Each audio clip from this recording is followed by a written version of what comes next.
Hello there, and welcome to the Sleepy Wisdom channel. Tonight, we'll be exploring the mysterious world of Druids and uncovering the lost knowledge of these ancient Celtic rulers. For centuries, they have stood at the very edge of history, half remembered and half hidden. They were not simply forest priests, as many people imagine them. They were teachers, judges, advisors, and keepers of sacred knowledge. Their words could guide rulers, settle conflict, and shape the moral life of entire cultures. What makes them so fascinating is how much of their knowledge has been lost to time. The Druids left no book of their teachings. Their world reaches us through fragments, reports, legends, and revivals. Yet those fragments still carry a strange force. Through them, we see a way of life where experience mattered more than writing. Knowledge was spoken, tested, and carried in the living mind. Nature was not simply where we lived. It was a place of wisdom and learning. If you enjoy these gentle journeys, I invite you to like, subscribe, or share a thought below. It helps others find their way here too, one sleepy soul at a time. But for now, all you need to do is settle in. Let your shoulders relax and notice your eyes grow heavy. And as the day begins to gently fade away, join me as we explore this mysterious Druid world together. Let's begin. Druids were once the intellectual guardians of the Celtic world. To understand their importance, imagine a society where the most powerful people were not only warriors or kings. They were the ones who remembered the law, explained the sacred order, trained the young, judged disputes, and stood close to the invisible world. In Celtic communities across Gaul, Britain, and Ireland, Druids appear as the learned class whose authority reached into nearly every serious decision. They were not casual village mystics. They were trained specialists with enough status to advise rulers and challenge public behavior. Later writers sometimes made them sound strange or dangerous, but even hostile accounts admit that they mattered. That alone is revealing. Rome could dismiss many foreign customs as backward, yet it kept paying attention to these teachers. Some people today wonder whether the Druids preserved a much older system of knowledge, hidden behind tribal life and oral tradition. Whether or not that is true, their role shows a stunning fact. Knowledge itself was treated as sacred power. Caesar said their students memorized teachings for nearly 20 years. That detail is one of the most astonishing claims about ancient Druidic education. It suggests a training system that was not casual, quick, or open to the impatient. A student might spend the best years of youth learning sacred verses, laws, genealogies, judgments, stories, and principles of the cosmos. In a modern world where information is stored outside the mind, this can sound almost impossible. Yet oral cultures can develop memory to a level that feels extraordinary to us. The point was not only to remember words. It was to become someone reliable enough to carry them. Some people hear this and imagine a hidden university of the ancient forests, where teachings passed from voice to voice under strict discipline. That image may be dramatic, but the underlying idea is powerful. Wisdom was not downloaded. It was earned slowly. A Druid in training had to become a living archive before being trusted with public authority. They preserved sacred knowledge by speaking it instead of writing it. This choice has always made the Druids feel more mysterious. According to ancient reports, they avoided writing down their deepest teachings, even though writing was known in parts of the Celtic world. That means their wisdom was protected through memory, secrecy, and relationship. A written text can travel without its teacher. Spoken knowledge demands presence. It asks for trust between the one who gives and the one who receives. Some people think this was simply practical. Others suspect it was deliberate protection, because sacred knowledge can be misused when it is detached from character. There is also a stranger possibility. An oral teaching can change its listener through rhythm, repetition, and initiation in ways that silent reading cannot. We cannot prove how far that went, but the pattern is fascinating. The Druids may have understood that some truths lose their force when turned into ordinary records. Their silence became part of their power. Ancient Druids served as judges, teachers, healers, and royal advisors. They were not limited to one narrow religious job. Their world did not separate knowledge into modern boxes. A dispute over land, a question about kingship, a ritual decision, and the education of noble children could all pass through the hands of learned specialists. This made the Druid a figure of unusual reach. He might know family history well enough to settle inheritance. He might understand custom well enough to prevent revenge. He might advise a ruler before war, or interpret a sign before a public act. Healing also belonged to a wider field where plants, words, ritual, and confidence could work together.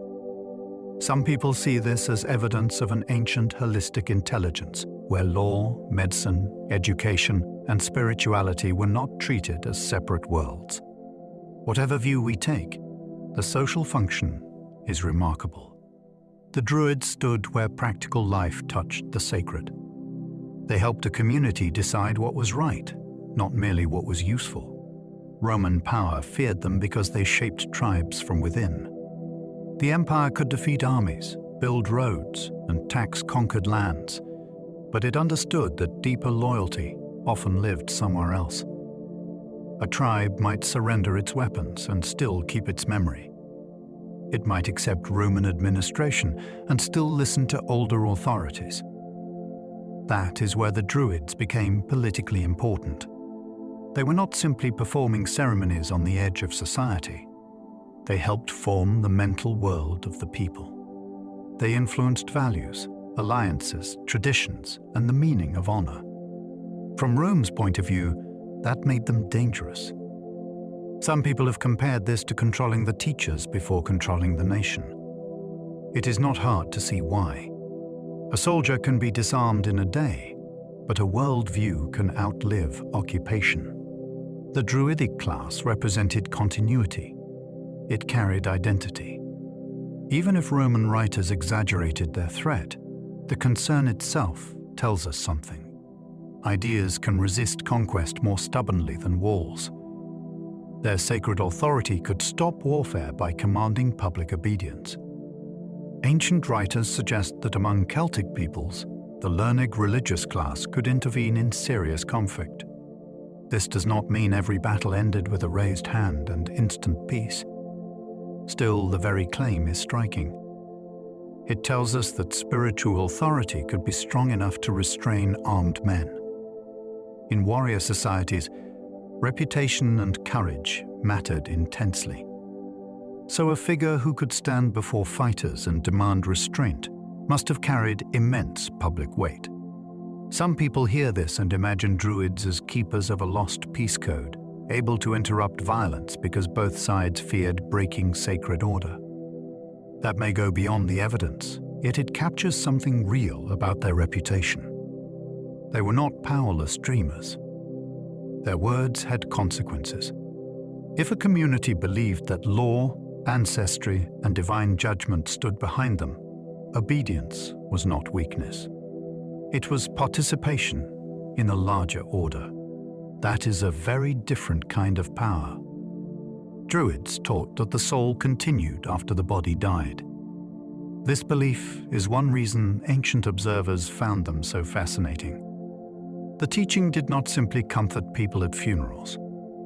It shaped courage, identity, and the meaning of life itself. If death was not an ending, then fear could be trained differently. A warrior might step into danger with another kind of confidence. A student might think of life as part of a longer journey. Some ancient writers compared this idea to teachings linked with Pythagoras, which immediately opened the door to speculation. Did the Druids develop their own doctrine of rebirth, or were distant streams of wisdom somehow connected across the ancient world? We do not have their own explanation. That absence makes the question even more compelling. What survives is the basic claim that the soul mattered beyond one lifetime. Whether understood spiritually, philosophically, or symbolically, it turns Druidic wisdom toward a profound question. What are we, if the body is not the whole story? Britain was described as a major center of Druidic learning. One ancient account says that people from Gaul traveled there to study the discipline more deeply.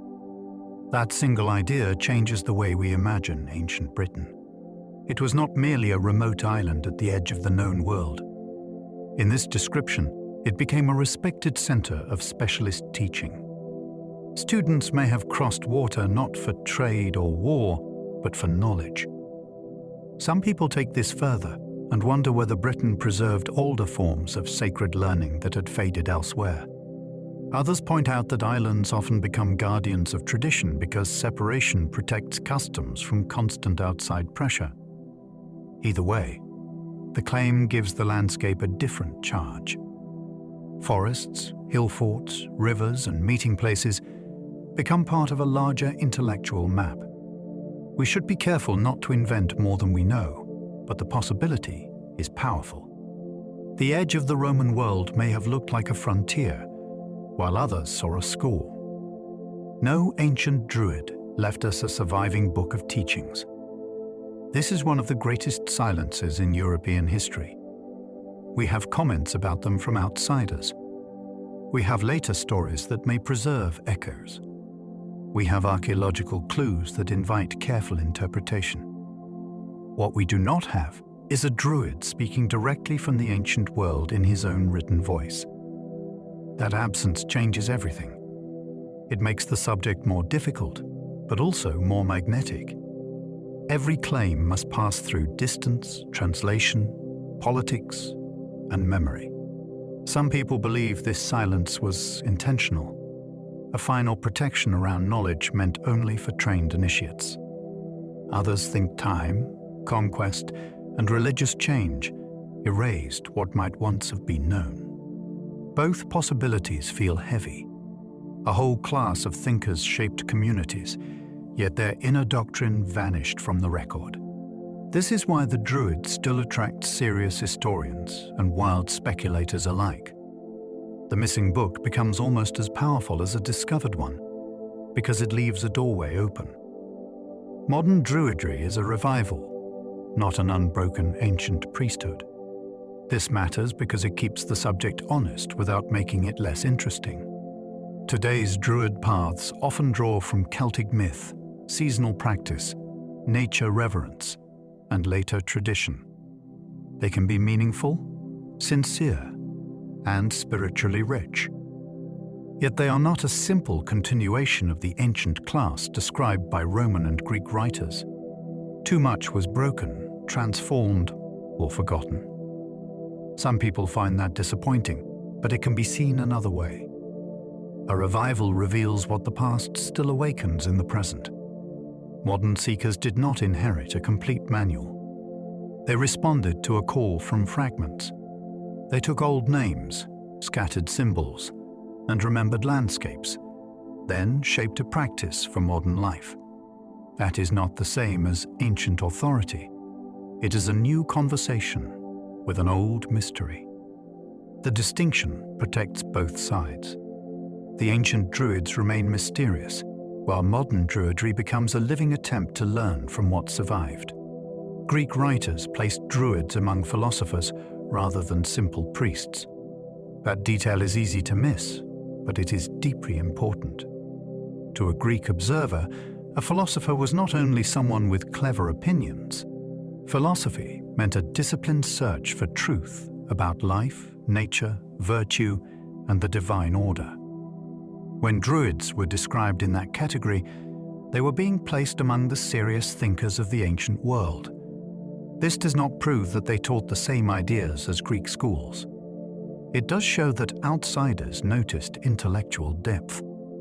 Some people wonder whether Druidic teaching belonged to a wide network of ancient wisdom, where distant cultures asked similar questions in different languages. That idea is speculative, yet it is not strange that human beings across continents studied death, justice, and the stars. What makes the Druids stand out is that their philosophy seems to have been embedded in community life. They were not thinkers hiding from society. They were philosophers whose judgments could shape public action. Celtic rulers often relied on Druids before choosing dangerous action. A king or chieftain did not rule in a world of pure personal will. He carried the burden of reputation, kinship, oath, and spiritual consequence. Before a major decision, the counsel of a learned authority could change the path of events. This may have included legal advice, moral warning, ritual timing, or interpretation of signs. The important point is that power needed guidance. Some people see this as evidence that Celtic leadership was checked by a sacred intelligence outside the ruler himself. That idea feels especially striking today, when authority is often measured by control. In the Druidic picture, at least as we condense it, a leader could be strong and still require wisdom from another source. Dangerous action was not only a matter of winning, it had to fit a larger order. That gives the Druids a dramatic role in the old world. They stood near the moment before history changed direction. Their influence rested on memory, training, reputation, and public trust. A Druid could not rely on a printed certificate or a state-issued title in the modern sense. Authority had to be recognized by the community. People needed to believe that the learned person had passed through hard discipline, carried accurate knowledge, understood inherited law, and could speak without shallow impulse. That kind of influence is fragile and powerful at the same time. It grows slowly, then becomes difficult to ignore. Some people are drawn to this because it suggests a lost model of leadership. The Druid was not powerful because he owned land or commanded troops. He was powerful because people trusted the depth behind his words. Of course, any human system can fail. Reputation can be manipulated. Sacred status can be abused. Yet the ideal remains fascinating. A society can choose to honor the person who remembers, studies, listens, and judges carefully. That is a very different picture from a culture ruled only by force. A Druid's judgment could carry more weight than a weapon. This is the kind of fact that makes the ancient Celtic world feel both fierce and strangely disciplined. Weapons could settle a fight in the moment, but judgment decided what the fight meant afterward. A ruling from a respected learned authority could affect honor, compensation, exile, legitimacy, or social standing. In communities where reputation was life itself, that mattered enormously. Some people imagine this as a legal system wrapped in sacred seriousness, where speech could cut deeper than iron. The idea may sound dramatic, but the logic is clear. If everyone accepts that a certain class safeguards the rules of reality and society, then ignoring its verdict becomes dangerous. Not only legally dangerous, but spiritually and socially dangerous. That is why Druidic authority is so compelling. It suggests that civilization begins when words become strong enough to restrain violence. The weapon decides who can harm. The judgment decides who is right. Sacred groves mattered because wisdom was practiced close to living nature. Ancient writers often connect Celtic worship with outdoor sanctuaries rather than grand stone temples in the classical style. A grove was not simply a pretty background. It was a living setting where the sacred could be encountered through place itself. Trees marked time slowly. Seasons altered the space without human command. Birds, weather, roots, and silence made the world feel alive with meaning. Some people believe the Druids understood landscapes as teaching systems, where every living pattern revealed something about balance and consequence. We should not pretend to know exactly what happened in every grove. Still, the choice of setting tells us a great deal. Wisdom was not separated from the natural world. It was learned inside it. That can feel radical now, because modern people often treat nature as scenery or resource. The grove suggests another relationship.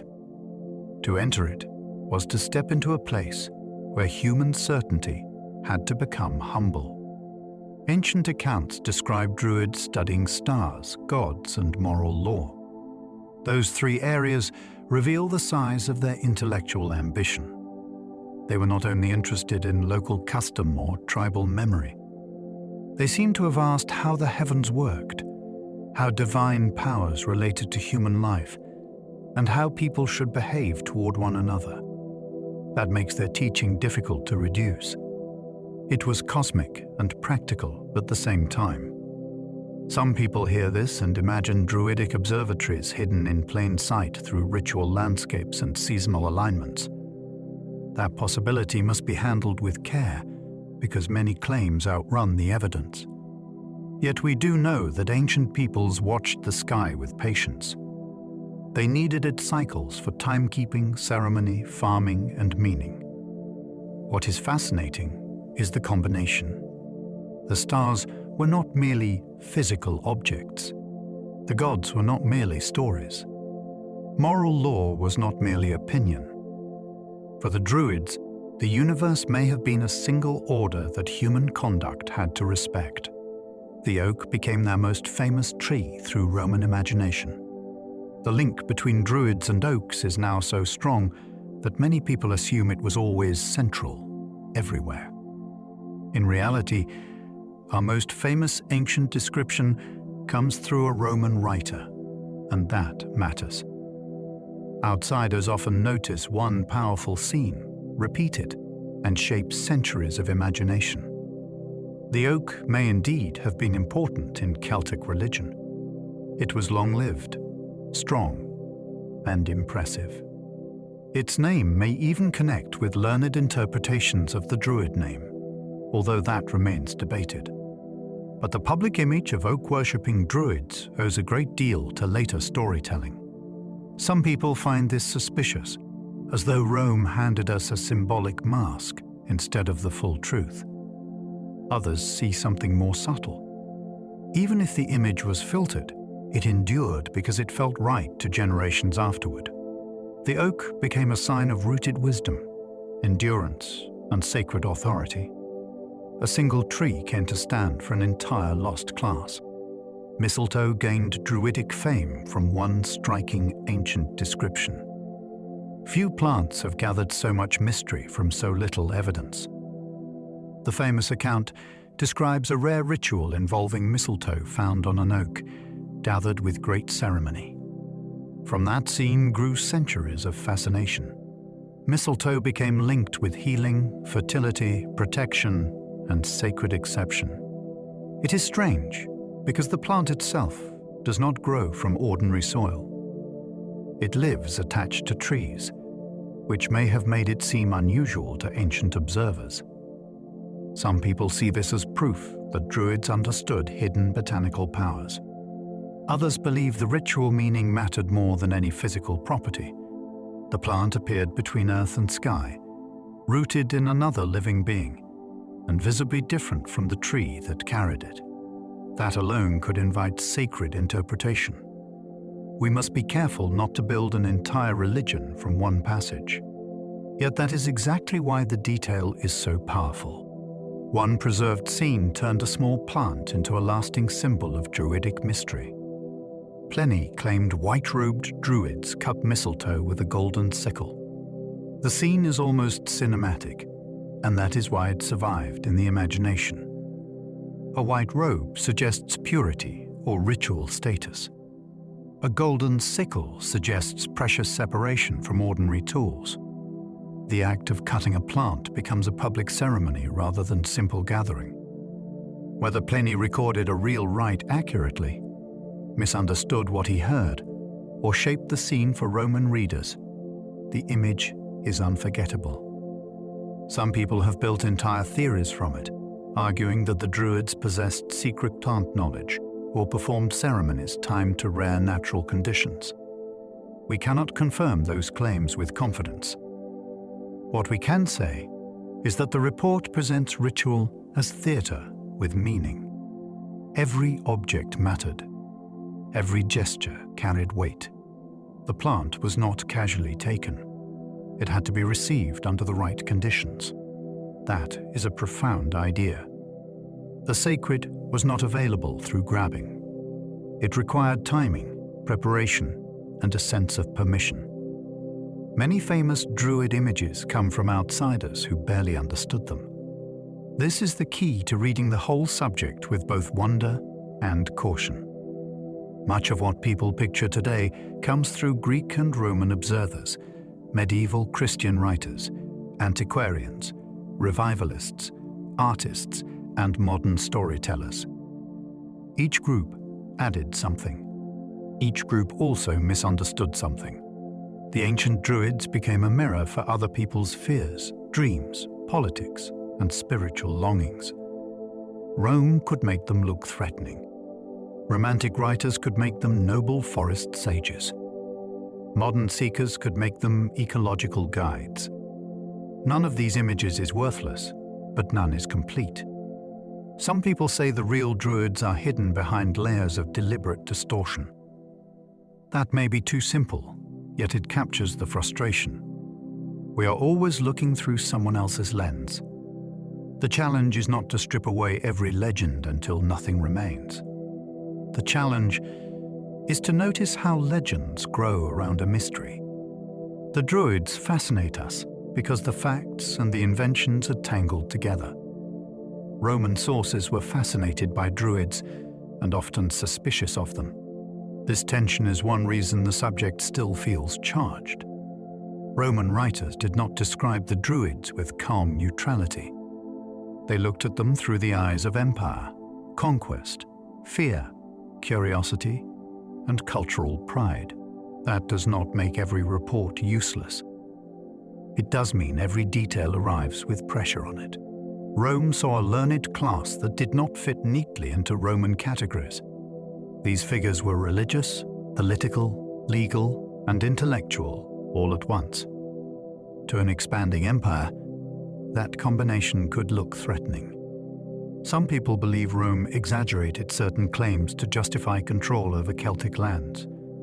Others think the fear was real because Druidic authority helped keep older identities alive. Either way, the fascination is revealing. The Romans could have ignored them as local superstition. Instead, they kept talking about them. When conquerors keep naming a group, something important is usually hiding behind the attention. Their reputation grew because they stood outside ordinary tribal rank. A warrior gained status through courage. A noble gained it through bloodline. A wealthy person could gain influence through land and cattle. The Druid appears to have moved through a different doorway. His position came from learning, discipline, and recognition by others who understood the tradition. That made him unusual. He could advise the powerful without simply being one of them. He could speak to a dispute without being trapped inside the rivalry. In stories and reports, this distance gives the Druid a strange authority. Some people see it as evidence of an ancient caste of initiates who operated beyond normal politics. That idea may be stronger than the proof allows, but it points toward a real fascination. Societies often need people who stand slightly apart. They become dangerous when they serve ambition. They become valuable when they serve order. The Druids' reputation grew in that difficult space. Druidic learning joined religion and law in one demanding discipline. In the modern world, people often separate belief from legal judgment. The ancient Celtic picture seems different. The rules of society were not merely practical arrangements. They were tied to ancestry, sacred duty, public honor, and the unseen order of life. A druid who remembered the law was also guarding a moral world. This made training much more serious than learning procedures. A decision could affect a family line, a ruler's legitimacy, or the peace between groups. Some people wonder whether Druidic law carried secret symbolic layers, where a verdict was also a ritual act that restored balance. We cannot know the full inner meaning. What we can see is the depth of the role. These were not simple rule keepers. They interpreted a way of living. Their discipline asked a hard question that still matters. What happens to justice when it loses contact with the sacred? A wise ruler needed courage, but also Druidic counsel. Celtic leadership was not only about charging first or speaking loudest in the hall. A ruler had to understand timing, obligation, public feeling, and the dangerous cost of pride.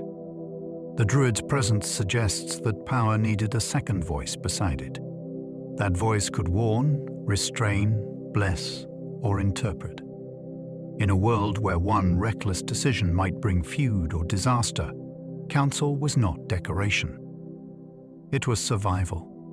Some people imagine these advisors as hidden strategists who shaped events from behind the throne. That may sound dramatic, yet the pattern is familiar across history. The person beside the ruler can sometimes shape the future more than the ruler himself. Druidic counsel reminds us that courage without wisdom can become a public danger. A leader might win a battle and still lose the deeper order. The old stories keep returning to that lesson because it never expires. Public disputes could be settled through words rather than revenge. This is one of the most striking possibilities in Druidic society. In a culture where honor mattered deeply, conflict could easily become endless. A wrong demanded response. A response created another wrong. Without respected judgment, communities could bleed themselves through pride. The learned class offered another path. Their words could measure injury, name responsibility, and create a way back into public order. Some people see this as the hidden genius of the Druids. They did not remove human anger. They gave it a structure before it became chaos. That makes their role far more practical than the usual fantasy image suggests. They were not only watching stars or whispering prayers in sacred places. They were helping human beings live together without destroying themselves. The real wonder is not that ancient people fought. Everyone knows that. The wonder is that some cultures built speech strong enough to interrupt the chain of retaliation. Their power shows how knowledge can become a form of leadership. Many people assume leadership begins with command. The Druids suggest another possibility. A person can lead by holding what others cannot afford to forget. Law, ancestry, ritual timing, moral instruction, and the memory of old decisions all create influence. The one who preserves these things becomes necessary. He may not need a throne. People come to him because they need orientation. Some people today find this almost unsettling. It hints that the real rulers of a society are not always the ones wearing visible symbols of authority. They may be the ones who control education, memory, and meaning. That idea has fed many alternative readings of Druidic power. Were they priests, philosophers, social engineers, or guardians of something older? The safest answer is that they were learned authorities. The more fascinating answer is that they show us a timeless rule. Control the story, and you shape the world. Celtic society valued speech as a vessel of memory and authority. Words were not casual sounds drifting through the air. In Celtic tradition, speech could preserve genealogy, bind promises, praise courage, shame wrongdoing, and carry teachings across generations. Before a culture depends on written archives, the trained voice becomes a living instrument of survival. This changes how we hear the old world. A spoken judgment was not weaker because it was unwritten. It could be stronger because the community had it together. Some people believe this gave certain phrases an almost charged quality, as though the right words in the right mouth could alter events. That may sound strange to modern ears, but even today, a verdict, oath, or public accusation can change a life instantly. The Druids lived in a world that took that force seriously. Their speech mattered because memory mattered. Their memory mattered because identity depended on it. A people without remembered words can be conquered twice. Bards, ovates, and druids were later understood as different sacred roles. This threefold picture is familiar in many modern traditions, but it developed through layers of interpretation. It gives us a useful way to imagine different kinds of sacred work. The bard carries story and praise. The ovate turns toward healing and prophecy. The druid stands near teaching, judgment, and spiritual authority. We should be careful, because the ancient reality may not have been so neat everywhere. Human cultures are rarely that tidy. Still, the model is powerful because it shows that wisdom has more than one doorway. Some people see the three roles as a map of initiation. First, the voice learns to remember. Then the inner eye learns to perceive. Finally, the mind learns to judge. Whether ancient or revived, that pattern speaks to a deep human intuition. A complete culture needs artists, seers, and teachers. When those roles are honored, knowledge becomes more than information. The bard guarded praise, memory, reputation, and public honor. A bard was not merely an entertainer with a pleasant voice. In a society built around lineage and public standing, song could protect or destroy a name. Praise preserved heroic action. Satire exposed failure. Story carried the memory of families and battles into the next generation. That made the bard a keeper of social reality. If no one remembers what you did, your glory fades. If the wrong version is remembered, your descendants inherit a shadow. Some people think this is why poetic speech held such force in Celtic tradition. It was not ornamental. It was political, emotional, and almost legal. The bard shaped what the community would repeat. That is an extraordinary power. Today, reputation moves through screens at terrifying speed. In the old world, it moved through trained voices. The principle is the same. Whoever controls the remembered story can raise the dead into honor or bury the living in shame. Ovates became associated with prophecy, healing, and hidden knowledge. The ovate is one of the most intriguing figures in the later Druidic imagination. This role turns attention toward the mysterious edge of experience. It suggests someone who reads signs, works with healing arts, and listens for meaning beneath ordinary events. The evidence for ancient categories is complicated, but the idea has powerful roots in how people understand wisdom.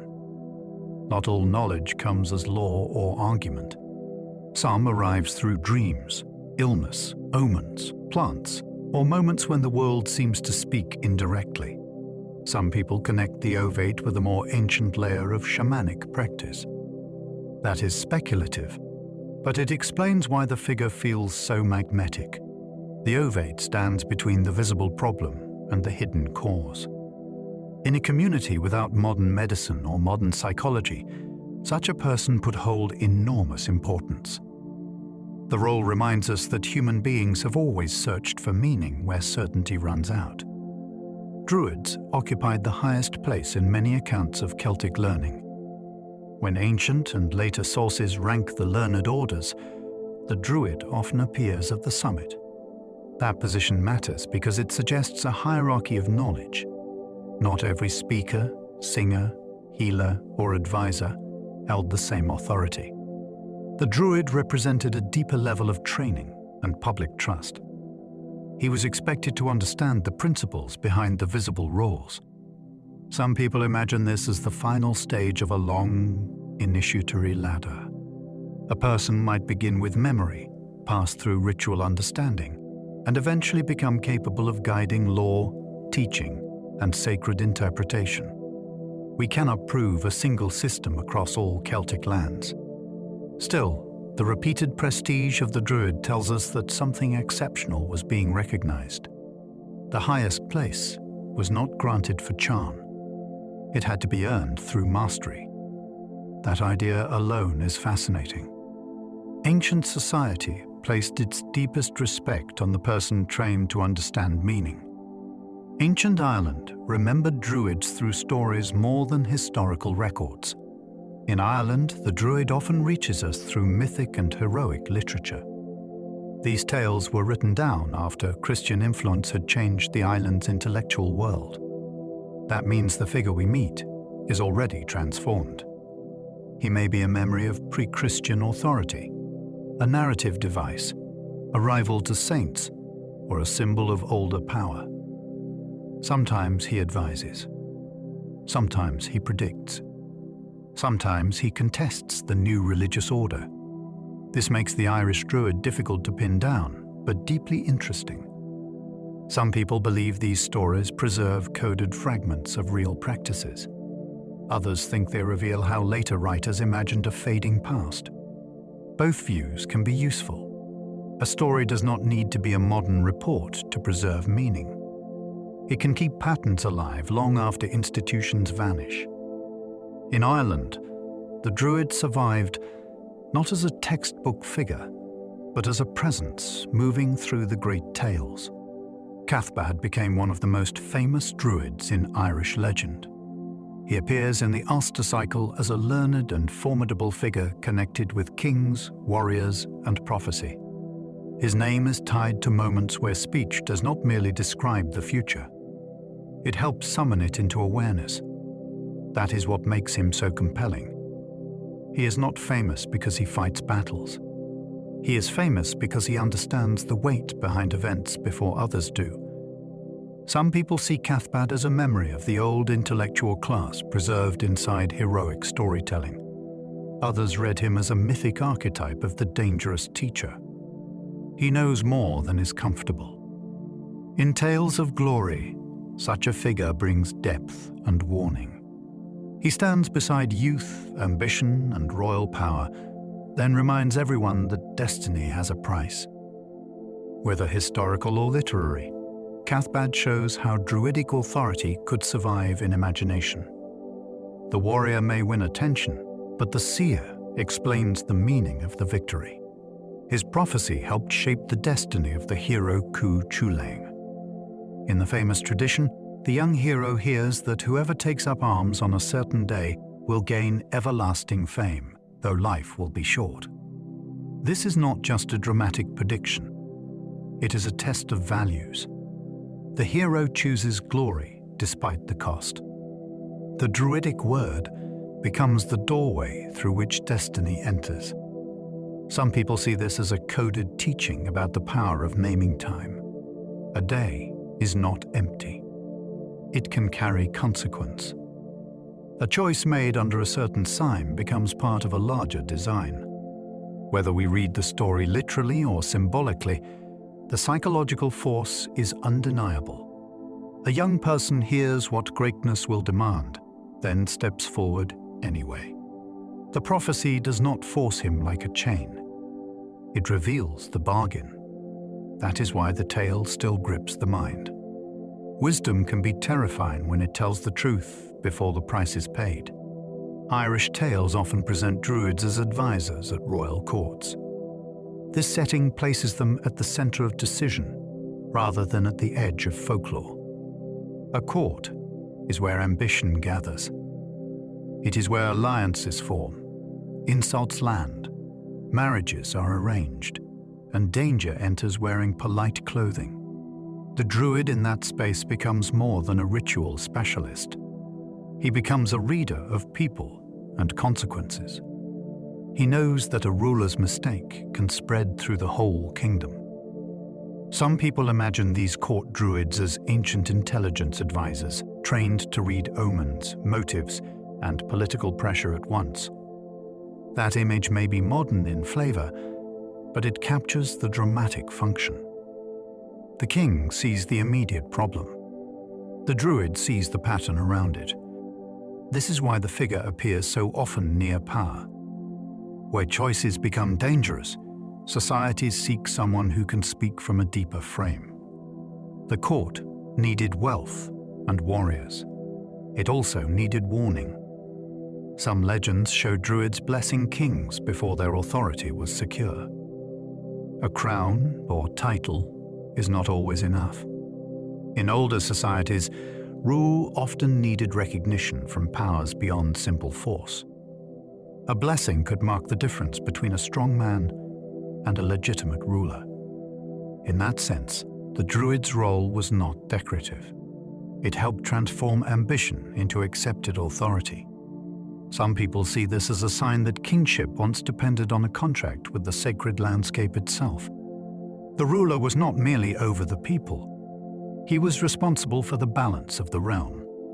If he failed, disorder might appear in the land, the harvest, or the loyalty of his followers. That idea has deep roots in Celtic storytelling. The leader is bound to more than victory. The blessing places him under obligation. It says power has a witness. That may be the hidden genius of sacred kingship. It makes authority answer to something higher than appetite. Other stories show them warning heroes against reckless ambition. The heroic world loves boldness, but it also knows that boldness can become ruin. That is where the Druidic warning matters. A hero may want fame, revenge, or proof of strength. The learned figure sees the shadow inside the desire. He does not always stop the action. Sometimes the warning is ignored, which makes the result feel even more inevitable. Some people view these moments as ancient psychological teaching. The druid speaks for the part of the mind that knows the cost before pride admits it. In myths, that voice is often pushed aside because drama requires action. In life, it is pushed aside because ego enjoys speed. These stories remain powerful because they do not simply celebrate greatness. They ask what greatness consumes. The warning is not cowardice. It is a form of courage turned inward. The wise person is willing to disturb the hero before the hero destroys himself. Druidic wisdom often taught that power must answer to consequence. This may be one of the most useful lessons carried by the tradition. In the tales and reports, authority is rarely treated as simple permission to do whatever one desires. A king, warrior, or noble can act, but action brings weight. Words spoken in anger can bind the future. A promise can become a trap. A victory can create a debt. Some people believe the Druids preserved an older moral science of cause and effect, one that connected behavior to social and spiritual disorder. Whether we call that law, fate, or sacred balance, the pattern is deeply compelling. It says the world remembers. Nothing important disappears merely because a powerful person wants it forgotten. That is why Druidic figures often appear near decisions. They remind others that consequence is already present, even before the action is complete. True wisdom does not ask only what can be done. It asks what will follow. The old tales treat speech as a force that changes reality. In many Celtic stories, words are not harmless commentary. A blessing can elevate. A curse can damage. A prophecy can bend attention toward a future. A satire can injure public standing. This is not as strange as it first sounds. Human life is already shaped by spoken declarations. A marriage vow, a legal sentence, or a public accusation can alter someone's world in a moment. The old tales simply make that power more visible. Some people take this further and suggest that trained speech was once understood as a technology of consciousness. The right words, spoken by the right person at the right time, could move a community into belief and action. That idea has a wild edge, but it is not empty. Speech changes perception. Perception changes behavior. Behavior changes history. The Druids, bards, and seers of the tradition understood something modern people often forget. Language is never just sound. Satire was feared because reputation could rise or fall through words. In early Irish tradition, the power of satire could be terrifying. A skilled verbal attack was not merely an insult. It could strip honor, damage standing, and make a person socially vulnerable. In some stories, satire even has physical effects, which shows how seriously the culture treated public shame. This may sound exaggerated, but the underlying truth is familiar. Reputation is a form of wealth. Lose it, and doors close. Keep it, and people listen. Some people believe satire functioned as a social weapon that kept rulers and nobles from becoming too arrogant. If praise preserved greatness, ridicule exposed failure. The learned speaker held both tools. That balance is fascinating. A society without criticism becomes corrupt. A society with careless criticism becomes cruel. The old fear of satire reminds us that words can discipline power, but they must be handled with skill. The tongue can defend justice or become a blade without wisdom. Early Irish law preserved echoes of a learned professional class. The legal material from early medieval Ireland shows a society that valued trained specialists with remarkable seriousness. There were ranks, qualifications, fees, duties, and expectations.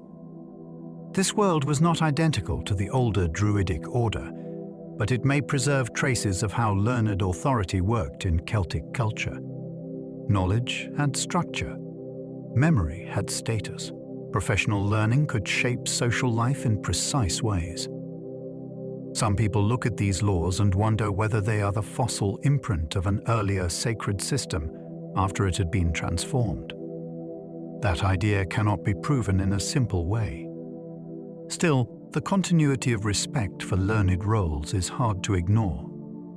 The old Druid may have vanished as a public religious authority, but the culture still honored the trained mind. That is the clue worth noticing. When an institution disappears, its habits can remain. The law keeps shadows of the world that produced it. Druids remind us that education once required discipline of the whole person. Their training was not a casual collection of interesting ideas. It demanded memory, patience, moral seriousness, and the ability to serve a community. The student was not simply gathering information. He was being shaped into someone who could be trusted with influence. That is a powerful contrast with modern learning, where knowledge can be acquired quickly and forgotten just as quickly. Some people believe ancient initiatory schools understood something we have lost. The mind cannot safely carry deep knowledge unless character grows with it. Whether every Druid lived up to that ideal is another question. Human beings are human beings in every age. Yet the model itself is valuable. It says, education is not only about what a person knows. It is about what kind of person the knowing creates. That lesson feels surprisingly modern. A clever mind without discipline can become dangerous. A trained mind with humility can become a public blessing. Their training was long because wisdom was expected to become character. A long apprenticeship changes the learner in ways a short course cannot. Over many years, a student is tested by boredom, repetition, correction, and responsibility. These pressures reveal whether the person wants wisdom or merely status. Druidic training, as described by ancient writers, seems to have required endurance. That detail makes sense if the goal was not performance but transformation. Some people imagine secret teachings hidden at the end of the process. That is possible in a general sense, but the deeper secret may have been simpler. Time itself was the initiator. A person who holds teachings for years begins to be held by them. The words become habits. The habits become judgment. The judgment becomes character. This is why quick knowledge can feel thin. It has not yet passed through the life of the learner.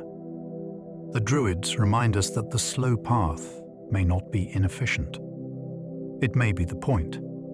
Memorization was not mechanical when knowledge shaped law and ritual. To modern ears, memorization can sound dry. We picture students repeating facts without understanding them. But in an oral sacred culture, memory carried power because it preserved the working order of society. The person who remembered correctly could guide a ceremony, settle a dispute, recite a lineage, or explain a precedent. Forgetting was not a private embarrassment. It could create real confusion. This gives memorization a completely different dignity. Some people think the Druids used rhythm, story, and repeated formula to store vast bodies of material with unusual accuracy. That fits what we know about oral traditions in many parts of the world. Memory can become an art when the culture trains it seriously. The fascinating point is that knowledge was alive only when someone carried it well. A text can sit untouched on a shelf. A memorized teaching must breathe through a person.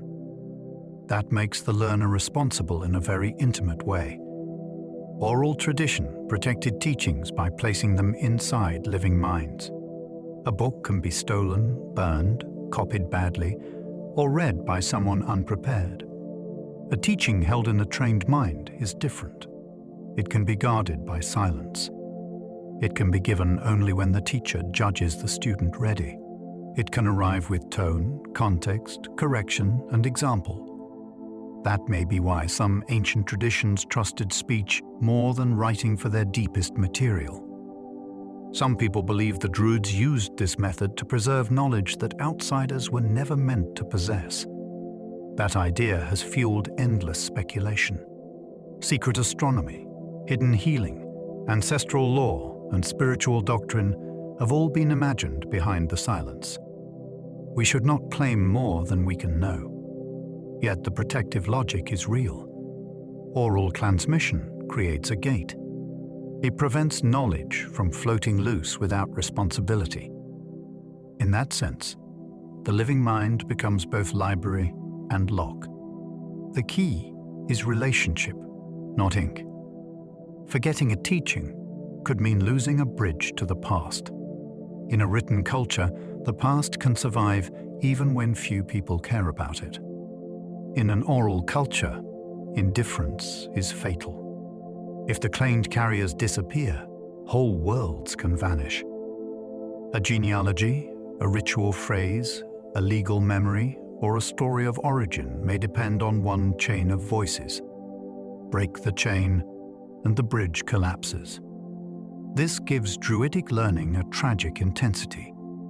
Their knowledge did not survive as a complete written library. It had to pass through bodies, generations, and dangerous historical change. Some people look at the loss and suspect deliberate destruction. Others see the harsh reality of conquest and transformation. Either way, the result is haunting. We stand on one side of a broken bridge, staring at fragments across the gap. The lesson is not only historical. Every family, culture, and spiritual path faces the same danger. What is not remembered with care can disappear almost completely. Ancient Druidry survived in fragments because secrecy outlived explanation. Secrecy can protect a tradition while it is alive. After it breaks, secrecy becomes a wall. That is one of the great paradoxes of the Druids. The choice not to write inner teachings may have preserved authority in their own time, but it left later generations with scattered pieces. We inherit names, reports, scenes, and later echoes. We do not inherit the full system that made them fit together. Some people think this proves there was something extraordinary to hide. Others think secrecy was simply part of serious initiation. The result is the same for us. We see the outline without the center. That emptiness has become incredibly fertile. Historians try to reconstruct. Revivalists try to reimagine. Speculative thinkers try to decode. The missing explanation gives the subject its strange afterlife. Druidry did not survive as a complete manual. It survived as a locked door that people still gather around. Archaeology gives clues, but it rarely names a person druid. Objects do not introduce themselves. A burial, tool, sanctuary, or offering can suggest a role, but it usually cannot give us a title with certainty. This makes archaeological evidence both exciting and frustrating. We may find signs of healing, divination, ritual status, or unusual knowledge. Yet connecting those signs directly to a druid requires caution. Some people dislike that caution because it feels like the mystery is being held at arm's length. But the uncertainty is part of the fascination. The ground can reveal practice without revealing identity. It can show that something meaningful happened, while leaving the human story open. A strange instrument beside a body may hint at skill. A sacred deposit may hint at ceremony. A planned site may hint at cosmic attention. None of it speaks in a complete sentence. Archaeology gives us pieces from a vanished conversation. The druid is often present as a possibility, not a label. The Colchester burial has been linked to healing and divination. This famous grave has drawn attention because of the unusual objects associated with it. They include items that have been interpreted as medical instruments and tools for possible ritual or divinatory practice. That combination is exactly the kind of thing that makes the druid question so gripping. Was this person a healer, a ritual specialist, an elite intellectual, or something that does not fit our modern categories? Some people quickly call the burial Druidic. Careful voices usually speak more cautiously. The point is not to force a label too soon. The point is to notice the kind of life being suggested. Here is someone buried with objects that imply specialized knowledge. Practical skill may have stood beside sacred interpretation. Healing the body and reading hidden signs might not have been separate professions. That is a fascinating window into an ancient mind. The burial does not solve the druid mystery. It makes the mystery more human. Iron Age ritual tools can suggest practice without proving identity. A tool can tell us that someone did something. It cannot always tell us what they believed while doing it. This distinction matters in the study of druids. Archaeologists may uncover rods, vessels, knives, cauldrons, amulets, instruments or deposits that clearly feel ritualized. The pattern may suggest ceremony, healing, offering, measurement, or symbolic performance. Yet the person who used them may not have called himself a druid. He might have held another local title or belonged to a role now lost to us. Some people see every unusual object as a sign of hidden priesthood. Others strip the mystery away too quickly. The better path is more interesting, that the object remain charged without pretending it has confessed everything. Iron Age tools can reveal a world where practical life and sacred meaning touched constantly. They do not give us certainty. They give us the thrill of standing near a vanished act. Sacred sites reveal devotion even when their meanings remain uncertain. A sacred place can survive long after its language has vanished. Across the old Celtic world, archaeologists find deposits, enclosures, springs, pits, boundaries, and special landscapes that suggest deliberate acts of reverence. Yet the meaning is often just out of reach. An object placed in water may be an offering. A repeated pattern in a sanctuary may mark ritual order. A hilltop may have carried social power as well as spiritual importance. This is where the Druidic mystery becomes so gripping. We can see that people were doing something serious, but we cannot always hear the words they spoke. Some people believe these sites were part of a hidden geography of power, with certain places chosen because they held unusual energy. Careful study cannot prove that in a simple way. Still, the pattern of attention matters. These communities did not treat every place the same. Some locations were set apart. That tells us devotion and a map. Druids are difficult to study because their own voices are missing. The greatest problem is not that there is no evidence.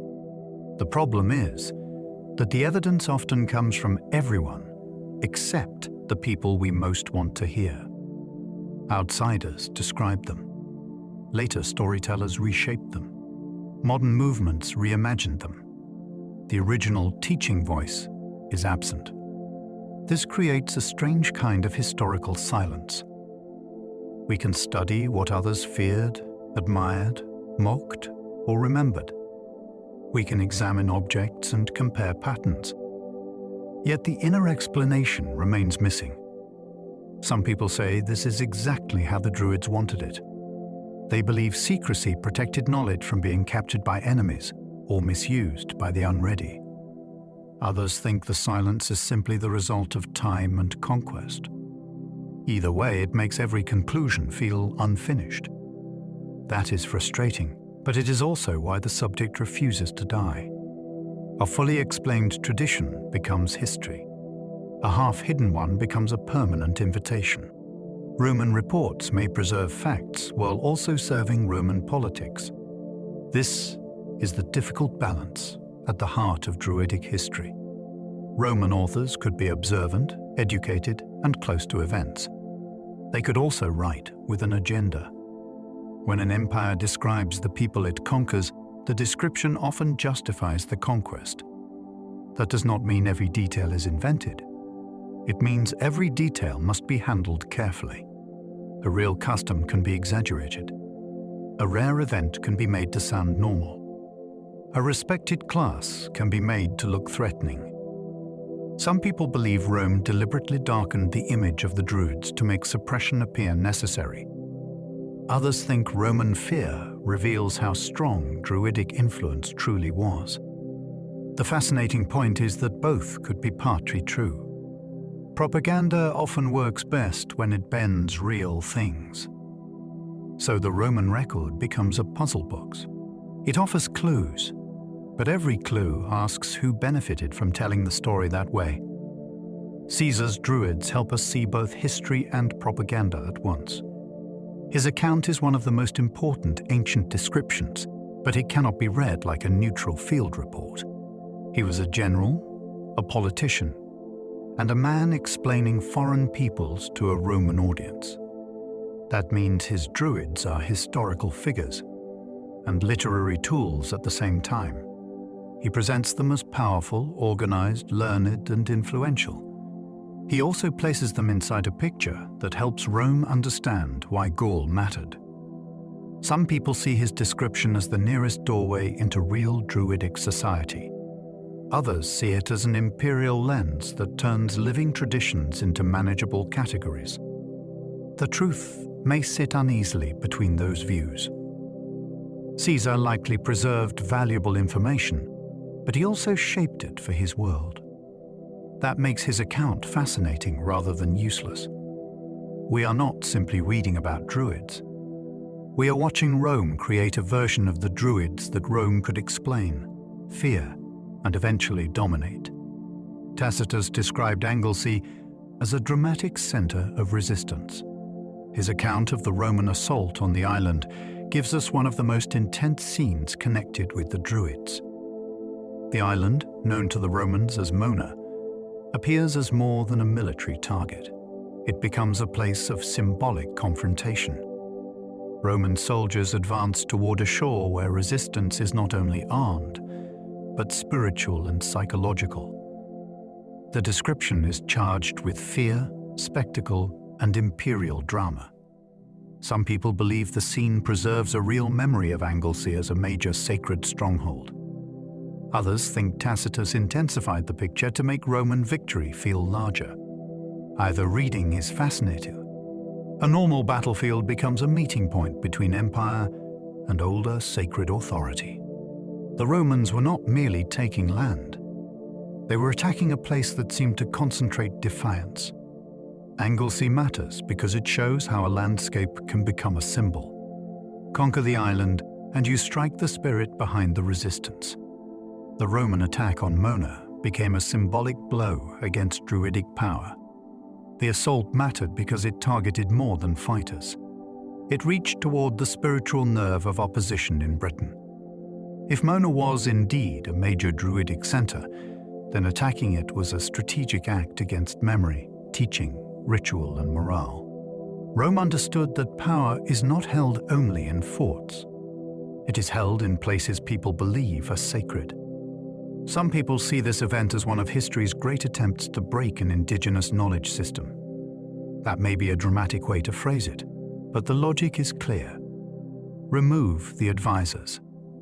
Scatter the students. Desecrate the central places. The old confidence begins to tremble. This is what makes the episode feel larger than a campaign report. It reads like an attack on the worldview. Whether every detail was reported accurately or not, the symbolism is undeniable. Mona became the place where Rome confronted the invisible authority behind visible resistance. Suppressing Druids helped Rome weaken the spiritual confidence of conquered tribes. Conquest does not end when the army wins. People still remember their stories. They still honor their teachers. They still believe the world has meaning beyond the conqueror's law. Rome was skilled enough to understand this. If the Druids helped carry old identity, then limiting their influence would make rule easier. Some people argue that suppressing them was less about religion and more about psychological control. That idea has force. A community can survive defeat if it still trusts its own spiritual structure. Take that away, and domination moves from the battlefield into the imagination. Of course, Roman policy varied across places and periods, but the pattern is familiar across empires. The teacher, the ritual specialist, and the memory keeper often become targets because they help people remain themselves. That is the deeper lesson. Break the sword, and a people can still recover. Break the sacred memory, and recovery becomes much harder. Empire often defeats a people by controlling their teachers first. This is one of the most chilling lessons hidden inside the Druid story. Soldiers can occupy roads and towns, but teachers occupy the future. They shape what children admire, what adults remember, and what a community believes is possible. If an empire wants obedience that lasts, it does not only change rulers, it changes instruction. Some people look at the Druids and see an ancient example of this principle. Their decline was not merely the fading of old ceremonies. It was the weakening of a knowledge class that helped tribes understand themselves. That is why the subject reaches beyond ancient Europe. It becomes a pattern repeated in many forms across history. Control the classroom, the ritual, the calendar, and the public story. Then conquest becomes normal to the conquered. The Druids remind us that education is never neutral when identity is at stake. Whoever teaches the next generation helps decide what survives. Claudius and other Roman authorities opposed Druidic influence in Gaul. By the imperial period, Roman hostility toward Druidic practice had become more direct. Claudius is often connected with measures against them in Gaul, which suggests that the issue had not disappeared after Caesar's campaigns. The authorities saw something worth restricting. That detail matters. If the Druids had been harmless performers with no real influence, Rome would not have bothered. Some people believe these bands targeted the last organized traces of a powerful spiritual network. Others think the Romans opposed practices they considered unacceptable or politically destabilizing. The important point is that Druidic influence was treated as a problem of governance. It belonged in the same conversation as loyalty, order, and imperial control. This gives the Druids a sharper profile. They were not only old-world curiosities remembered by writers, they became objects of policy. When a state moves against a tradition, it tells us that tradition had power beyond private belief. By the later Roman period, Druids disappear from clear written evidence. Their disappearance is not like a single door closing in one dramatic moment. It is more like a voice becoming harder to hear through layers of change. Roman administration altered society. Old elites adapted. Religious life shifted. New forms of authority gained ground. Eventually, the clear historical Druid fades from view. That absence has fueled endless speculation. Some people believe the Druids went underground and preserved teachings in hidden lines. Others think their roles dissolved into other professions, stories, and local customs. The evidence does not allow a neat answer. What makes the disappearance fascinating is that influence can survive without a name. A title may vanish while habits remain. A sacred worldview may be broken into fragments that appear later as folklore, law, or seasonal custom. The later Roman silence does not prove that everything ended instantly. It shows how difficult it is to track a tradition once history stops naming it directly. Their disappearance was gradual, shaped by conquest and religious change. The end of ancient Druidry was probably not a single event. It was a long transformation caused by pressure from several directions. Roman power changed public institutions. Local societies adjusted to new systems. Christianity later offered a different religious order with its own teachers, texts, and sacred authority. Over time, the old Druidic role lost the environment that had sustained it. Some people prefer a more dramatic story of secret survival and hidden transmission. That possibility has inspired many tales, but gradual change can be just as fascinating. A tradition can fade by losing its public function. Students stop training. Patrons stop protecting. Sacred places are reinterpreted. Old words are spoken less often. Within a few generations, what once seemed permanent becomes difficult even to describe. This is one of history's great lessons. Ancient wisdom does not need to be destroyed in one blow. It can be displaced until no one remembers how central it was. Christianity transformed Celtic lands while absorbing some older cultural memory. When Christianity spread through Celtic regions, it did not enter a blank world. It met existing stories, customs, seasonal rhythms, sacred places, and learned traditions. The result was not simple replacement in every case. Sometimes older memory was rejected.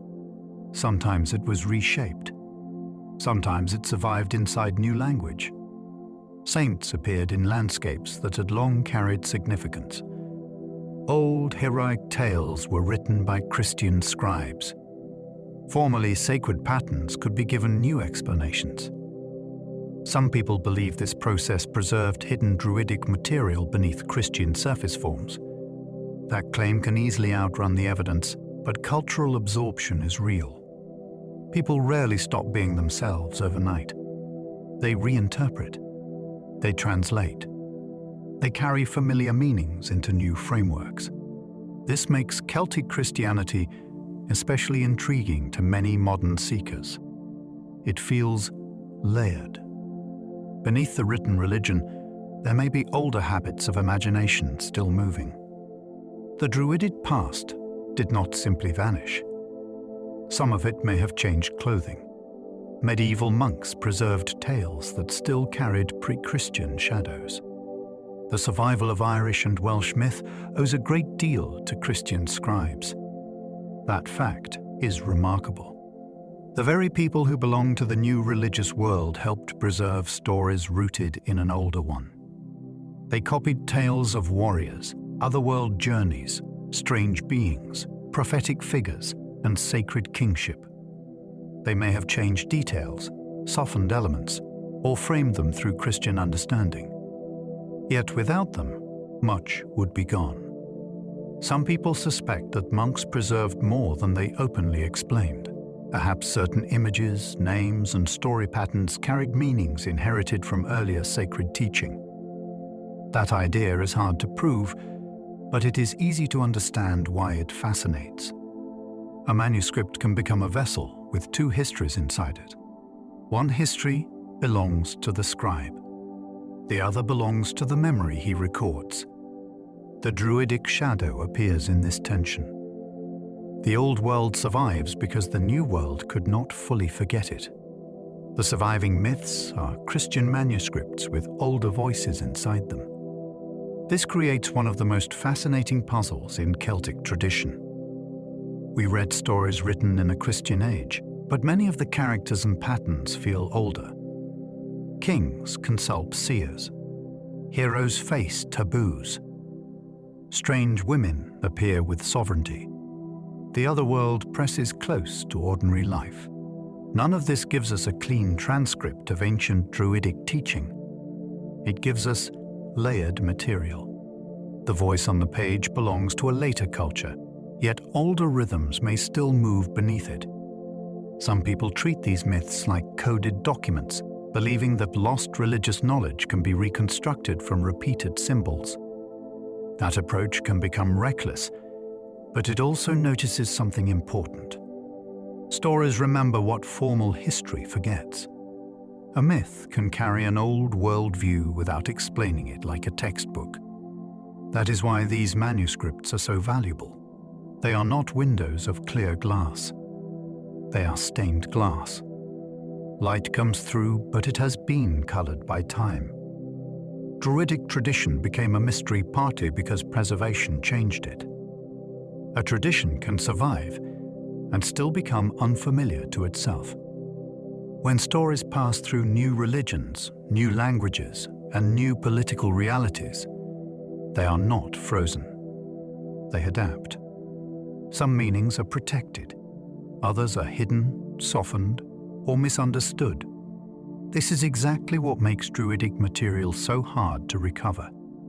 The fragments that reached us did not travel untouched. They passed through hands that had their own beliefs and needs. Some people see this as corruption. Others see it as the only reason anything survived at all. The deeper truth is more interesting. Preservation is never neutral. To save a story, someone must choose how to tell it. That choice changes the future of the story. The Druids became mysterious not only because they vanished, but because later cultures kept reshaping what remained. We are not simply studying an ancient tradition. We are studying the long afterlife of a tradition that kept being reborn in other forms. Stonehenge is famous with Druids, yet older than historical Druidry. This is one of the great surprises for anyone meeting the topic for the first time. Popular imagination often joins Druids and Stonehenge as though they naturally belong together. The monument, however, was built long before the historical Druids described by classical writers. That does not make the connection worthless. It makes it symbolic rather than straightforward. Some people believe later sacred specialists may have revered ancient monuments whose original builders were already forgotten. That is possible in a general sense. Old places often attract new meanings. A stone circle does not need its first religion to remain powerful. It can be adopted by later people because it feels ancient, aligned, and important. The mistake comes when we treat a modern image as established history. The fascination remains because Stonehenge shows how mystery gathers around monuments. Even when the Druid connection is historically complicated, the human impulse behind it is clear. People seek wisdom where time feels deep. Modern Druids embraced Stonehenge as a powerful symbolic gathering place. For revival movements, Stonehenge became more than an archaeological site. It became a stage for belonging, ceremony, and public imagination. People gathered there because the place already carried a sense of ancient significance. Even without direct continuity from prehistoric builders to modern Druids, the monument offered a dramatic focus. Some people criticize this as invention. Others see it as a living example of how sacred meaning is made. A community does not only inherit symbols, it also chooses them. Stonehenge gave modern Druids a visible center where the past could be honored through present action. That does not answer every historical question, but it explains the emotional power. The stones stand as a meeting point between evidence and longing. They remind us that human beings need places where mystery becomes shared. For many modern practitioners, gathering there is not a claim to earn the past. It is a way of entering conversation with it. Antiquarians once wrongly connected many megaliths with ancient Druids. In earlier centuries, scholars and enthusiasts often looked at stone circles, standing stones, and ancient monuments, then explained them through the Druids. They did not have modern archaeology. They had classical texts, local legends, imagination, and a desire to connect Britain's deep past with a known ancient priesthood. The result was a powerful mistake. Many monuments were assigned to Druids even when they belonged to much earlier periods. Some people today laugh at those theories, but they were hugely influential. They shaped art, literature, tourism, and national identity. The era matters because it shows how the past can be organized around a story people want to believe. It also shows why the Druids became larger than the evidence. They filled a gap. When people saw ancient stones and asked who could have built or used them, the mysterious learned class became the answer. A wrong idea can still change culture for generations. That mistake still shaped public imagination for centuries afterward. Once the link between Druids and ancient monuments entered popular culture, it proved almost impossible to remove. Paintings showed robed figures among stones. Poems turned them into guardians of a primordial Britain. Guidebooks repeated old assumptions. Public ceremonies made the image feel real. Even when archaeology moved on, imagination kept its own timeline. This is a powerful lesson about cultural memory. Facts can correct an error, but they do not automatically erase the emotional image. Some people see this as proof that mainstream history is always fighting older truth. More often, it shows that symbols survive because they satisfy a need. The Druid among the stones gives people a picture of native wisdom, mystery, and spiritual depth. It may not be accurate in the simple sense, but it became meaningful. That is why the image endures. History tells us one thing. Mythic imagination keeps whispering another. The Druids live in the tension between them. Iolo Morganwg reinvented Druid ceremony with enormous cultural influence. His story is one of the strangest and most important chapters in the modern Druidic revival. He was a Welsh antiquarian, poet, and visionary figure whose work helped reshape ideas about ancient bardic tradition. Some of what he presented as old was later shown to be his own invention or heavy reconstruction. Yet his influence was immense. That is what makes him so fascinating. A questionable source can still create real cultural consequences. Some people view him as a fraud. Others see him as a creative mythmaker who gave Wales a powerful ceremonial language. The truth is uncomfortable and interesting. He blurred the line between preservation and invention. Modern people often want tradition to be pure, but traditions are frequently made by passionate hands. His ceremonies helped revive public interest in bardic identity and Welsh cultural pride. The ancient Druids may not have spoken through him directly, but the longing for them certainly did. His work helped form the Welsh Gorsedd of bards. The Gorsedd became one of the most visible expressions of modern bardic ceremony in Wales. Its rituals, robes, symbols, and public gatherings helped make a revived ancient identity feel present in national culture. This is not simply a story of invented pageantry. It is a story about how people build continuity when history has been broken. The ceremonies gave language, poetry, and cultural memory a dramatic public form. Some people argue that because parts of the foundation were invented, the whole thing is false. That misses the deeper point. A tradition can begin in imagination and still become meaningful through sincere practice. The Gorsedd turned poetic heritage into a shared civic ritual. It gave people a way to honor language as something sacred to identity. Whether or not it reflects ancient Druidic practice, it shows the afterlife of the Druid idea. The old learned class became a symbol through which modern Wales could remember itself. Some revival traditions contain inspiration rather than verified ancient continuity. This distinction is essential, and it actually makes the revival story more interesting. Many modern Druidic practices are not proven survivals from the Iron Age. They are reconstructions, reinterpretations, and sincere inventions based on fragments, myths, nature practice, and cultural longing. Some people find that disappointing because they want an unbroken secret line. Others find it freeing because it allows honesty. Inspiration can still matter.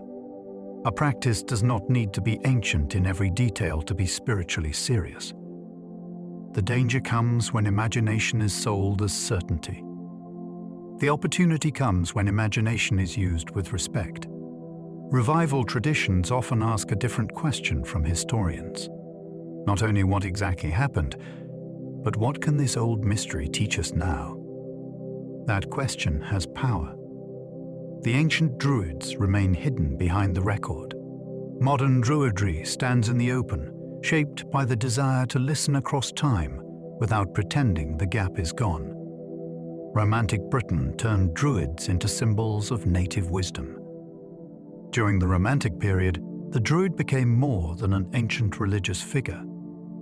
He became a symbol of a deep native past that felt older than empire and more rooted than modern industry. Writers and artists imagined him as a guardian of nature, liberty, memory, and spiritual depth. This image was not pure history. It was a cultural response to its own age. When people felt cut off from the land, the Druid offered a figure of reconnection. When they wanted a spiritual identity outside classical or biblical frameworks, he provided a powerful alternative. Some people still inherit this romantic image without realizing it. It shapes the robes, the groves, the solemn ceremonies, and the sense of ancient British mystery. The fascinating thing is not merely that the image was invented. It is that it answered a real hunger. The Druid became the wise ancestor many people wished their civilization had remembered. Modern Druidry often values nature, creativity, service, and inner growth. Today's Druid paths are diverse, but many share a practical focus on living more attentively within the world. Nature is not treated only as scenery. It becomes a teacher and a relationship. Creativity is not treated as a hobby. It becomes a way of honoring inspiration. Service matters because spiritual life is not meant to remain private self-improvement. Inner growth matters because reverence without character can become performance. Some people come to modern Druidry through ecology. Others arrive through Celtic myth, seasonal ritual, meditation, or a hunger for belonging. The best forms are usually honest about the difference between ancient evidence and modern practice. That honesty does not weaken them. It gives them stability. Modern Druidry speaks to people who want spirituality that feels rooted without becoming rigid. It suggests that wisdom can be practiced through attention, care, and responsibility. That may not be ancient in every detail, but it answers a very modern need. Contemporary orders usually separate spiritual practice from historical certainty. This is an important sign of maturity in many modern Druid groups. They may honor ancient names and symbols while admitting that the historical record is incomplete. That separation allows practice to breathe without pretending to prove what cannot be proven. A ceremony can be meaningful without being a perfect copy of Iron Age ritual. A meditation in a grove can be sincere without claiming direct descent from classical Druids. Some people still want absolute antiquity because it feels more powerful. Yet certainty can become a trap when the evidence is missing. Contemporary orders often work in a different way. They say, here is what we know, here is what we imagine, and here is what we practice now. That approach keeps the mystery alive without turning it into false history. It also invites personal responsibility. The practitioner cannot hide behind ancient authority. They must ask whether the practice creates wisdom in the present life. Many modern Druids honor Celtic myth without claiming ancient priestly descent. This matters because myth can be valuable even when it is not treated as a legal document from the past. Stories of gods, heroes, sovereignty, transformation, and the other world can shape imagination and moral reflection. A modern practitioner may work with these tales as sources of insight rather than proof of a bloodline or secret succession. Some people think that makes the practice weaker.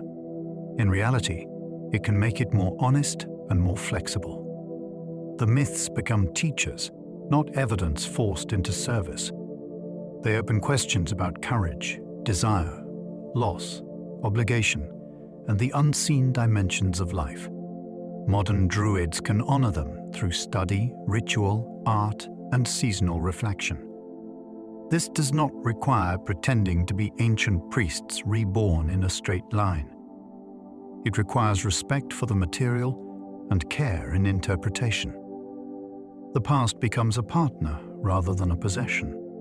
That is a wiser relationship with mystery. Revival Druidry shows how lost traditions can inspire new paths. When a tradition breaks, people often assume only two choices remain. Either recover it perfectly or abandon it completely. Revival Druidry suggests a third possibility. A lost or fragmented past can become a seed for new practice.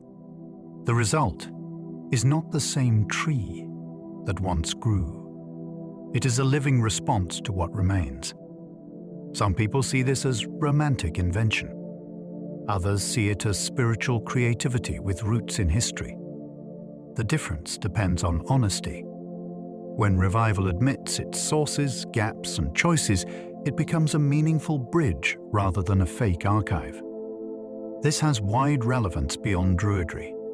Many people today feel disconnected from inherited wisdom. They search through ruins, stories, languages, and landscapes for something that can guide them. The Druid revival shows both the risk and the beauty of that search. The risk is fantasy. The beauty is that human beings can turn fragments into practice. The ancient Druids studied nature as a moral teacher. This idea changes the way we understand their connection with the natural world. It was not simply admiration for trees, rivers, or seasons. Nature could teach pattern, timing, restraint, growth, decay, renewal, and consequence. A society that watches the land closely learns that nothing exists alone. The harvest depends on conditions. The forest renews through cycles. A river shapes everything around it without shouting. Some people believe the Druids held a deep ecological wisdom that modern civilization urgently needs. That claim can become too broad if we make it perfect. Ancient societies also struggled, fought, and made hard choices. Yet the principle remains powerful. To study nature as a teacher is to stop treating human desire as the center of reality. It trains humility. It asks people to observe before they act. Whether in ancient practice or modern revival, this may be one of the most valuable Druidic lessons. The world instructs those who pay attention. Seasonal festivals became central in many modern Druidic calendars. Modern Druid practice often moves through the year with special attention to seasonal turning points. This gives spirituality a rhythm that is felt in the body, not only held in belief. The calendar becomes a teacher. It reminds people that life does not move in a straight line of endless progress. It turns, rests, returns, and changes form. Some people connect these festivals to ancient Celtic practice. Others include later interpretations and wider nature spirituality. The historical details vary, but the human value is easy to see. A seasonal calendar prevents spiritual life from becoming detached from weather, food, light, and work. It asks a person to notice what the world is doing now. That can be surprisingly powerful. In a culture of constant speed, the year itself becomes a counter-teacher. It says there is a time for beginning, a time for ripening, and a time for release. Samhain is often treated as a threshold of memory. In many modern Celtic and Druidic traditions, Samhain marks the darkening part of the year and invites reflection on those who came before. It is not merely a spooky date or a costume season.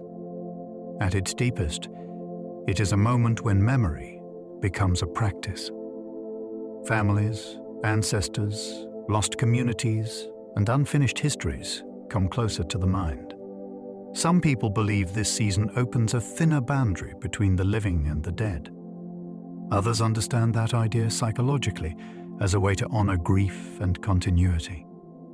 Either way, the threshold matters. A culture that remembers its dead remembers that life is borrowed. It also remembers that identity is inherited. The fascination of Samhain comes from this double movement. It looks into darkness without making darkness empty. It asks people to face endings, but not as defeat. In that sense, Samhain becomes one of the most powerful gateways into Druidic and Celtic imagination. Imbolc became associated with renewal and the returning light. At this point in the year, winter has not fully released its grip, but something has begun to change. The days lengthen. The ground prepares. Life is not visible everywhere yet, but the direction has shifted. That is why Imbolc carries such strong meaning in many modern Druidic and Celtic-inspired paths. It teaches people to notice beginnings before they become obvious. Some connect it with Bridget, a figure of inspiration, healing, craft, and household blessing. Others approach it as a seasonal moment of cleansing and preparation. The deeper fascination is psychological. Human beings often wait for proof before they believe renewal is possible. Imbolc says renewal starts earlier than proof. It begins as a small turn beneath the surface. Some people see this festival as a hidden instruction in patience. Do not demand the full harvest from the first light. Learn to recognize the first sign, then protect it until it grows. Beltane celebrates vitality, community, and the bright half of the year. By the time Beltane arrives, the world feels more open. Warmth increases. Growth accelerates. People can gather outdoors again with a different energy in the body. In many modern Druidic circles, this festival marks a passage into the bright half of the year. Its themes often include protection, fertility, friendship, and the renewing force of life. Some people connect old customs involving fires with purification and blessing. Others see Beltane as a social festival, where the community itself becomes part of the sacred work. That is what makes it so appealing. It is not a private insight hidden in a room. It is a recognition that life expands through relationship. The wilder edge of Beltane has inspired plenty of speculation about ancient rites, secret ceremonies, and forgotten seasonal magic. Whether those claims are true or not, the core idea is powerful. Life needs moments when it is publicly welcomed back. Lugnasad honors harvest, skill, and the cost of abundance. This festival is often linked with Lugh, a brilliant figure associated with mastery and many talents. In modern practice, it usually marks the beginning of harvest awareness. The first fruits have meaning because they reveal both success and sacrifice. Something has grown, but only because time, labor, weather, risk, and patience have all played their part. That makes Lugnasad more serious than a simple celebration. It asks what we have cultivated and what our efforts have cost. Some traditions connected with games, gatherings, and the honoring of skill. That detail is fascinating because skill is harvest in human form. A craftsperson, speaker, healer, or leader becomes fruitful through repeated practice. Some people see Lugnasad as a reminder that abundance is never random. It has a story behind it. The full basket hides months of uncertainty. The accomplished person hides years of discipline. The festival teaches gratitude with open eyes. Solstices and equinoxes give modern practice a rhythm of reflection. These turning points are not only dates on the calendar, they are visible changes in light, balance, and direction. The solstices mark the extremes, when daylight reaches its height or depth. The equinoxes mark moments of near balance, when day and night stand in close relation. Many modern Druids use these times to pause and ask where life is leaning.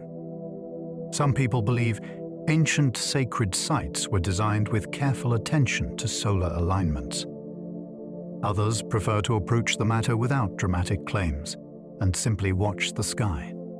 Either way, the practice has force. A person who marks the year learns that change is not random. It has pattern. It has return. It has thresholds. In a restless modern life, these moments can become anchors. They invite reflection before action. They remind us that even the sun appears to move through cycles of fullness, decline, renewal, and balance. Druidry appeals today because it joins spirituality with ecological responsibility. Many modern people are drawn to the Druid path because it does not ask them to escape the earth in order to become spiritual. It asks them to pay closer attention to it.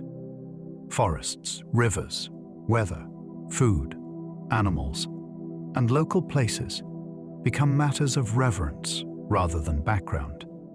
That is powerful in an age of environmental crisis. Some seekers feel that older nature-based traditions hold a wisdom that industrial culture pushed aside. Some go further and believe the land itself carries memory that can be heard by those who learn to listen. That claim enters speculative territory, but the ethical lesson is clear. A spiritual life that ignores the living world is incomplete. Druidry appeals because it makes care for place feel sacred.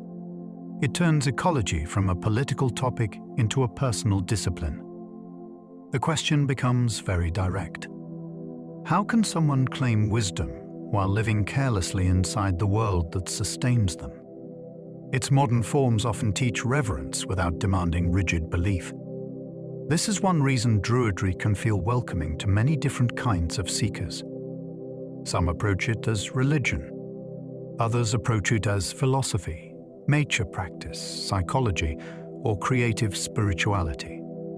There is often room for mystery without requiring every person to define that mystery in the same way. That flexibility can be misunderstood as vagueness, but it may also be a strength. A grove can contain people with different views about deity, myth, ritual, and the unseen, while still asking them to act with respect. Some people believe this openness reflects an older Celtic habit of honoring local difference. That cannot be proven as a simple line of continuity, but the modern effect is important. Reverence becomes a practice before it becomes a doctrine. You do not need to solve every metaphysical question before you begin paying attention. The path starts with relationship. Belief may deepen afterward, but respect can begin now. The grove can be understood as a place of attention. A grove is not only a cluster of trees. In modern Druidic practice, it can become a chosen setting where the mind learns to arrive. The boundary matters because it changes behavior. You step inside with more awareness. You notice sound, light, texture, growth, decay, and the presence of other living things. Some people describe this as sacred space. Others think of it as a training ground for perception. The fascination lies in how simple the idea is. No grand building is required. No complex machinery is needed. A place becomes meaningful through repeated respect. Over time, attention gathers there. The grove teaches by slowing the person down enough to see what was already happening. Some people speculate that ancient Druids used groves because certain natural spaces intensified awareness or carried special qualities. Whether or not that can be proven, the practical truth remains strong. The place trains the mind that enters it. A single tree can become a teacher through patient observation. This may sound simple, but it can change how a person understands wisdom. Watch one tree across a year, and it reveals timing without speaking.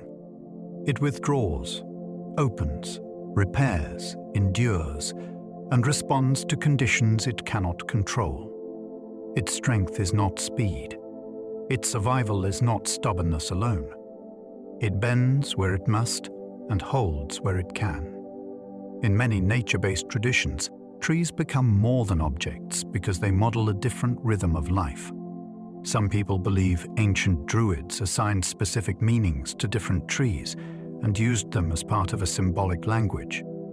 The later tree alphabets and revival interpretations make this idea even more intriguing, though not every claim is historically secure.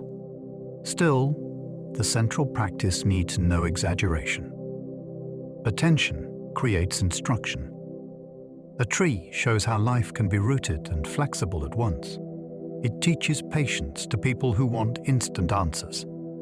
That is why it remains such a powerful Druidic symbol. Druidic practice often begins by listening before asking for meaning. This is a discipline that sounds small until you try it.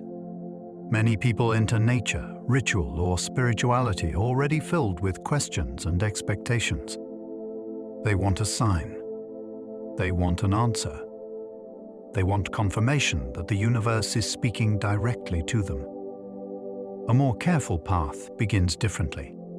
It asks for listening before interpretation. What is actually happening here? What do the senses notice? What is the body bringing into this moment? Some people connect this with divination, where patterns are read only after attention has become steady. Others see it as a method for resisting fantasy.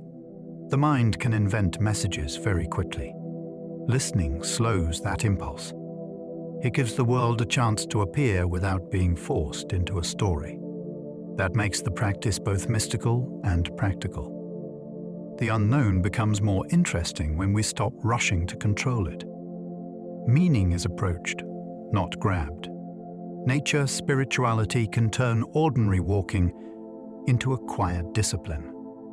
A walk can be exercise, escape, or habit. It can also become a way of training awareness.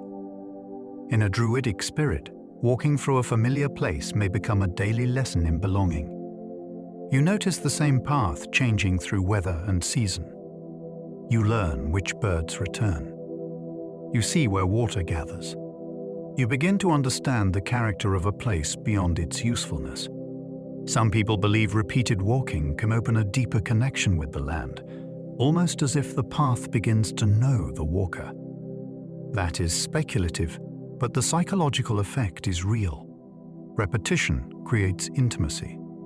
The ordinary becomes meaningful because attention has been invested in it.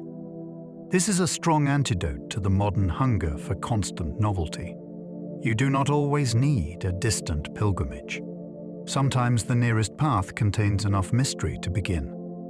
The discipline is to walk without sleepwalking through life. Ancient Druids remind us that wisdom once belonged to communities. Modern people often imagine wisdom as a private possession. Someone reads alone, meditates alone, improves alone, and measures progress inwardly.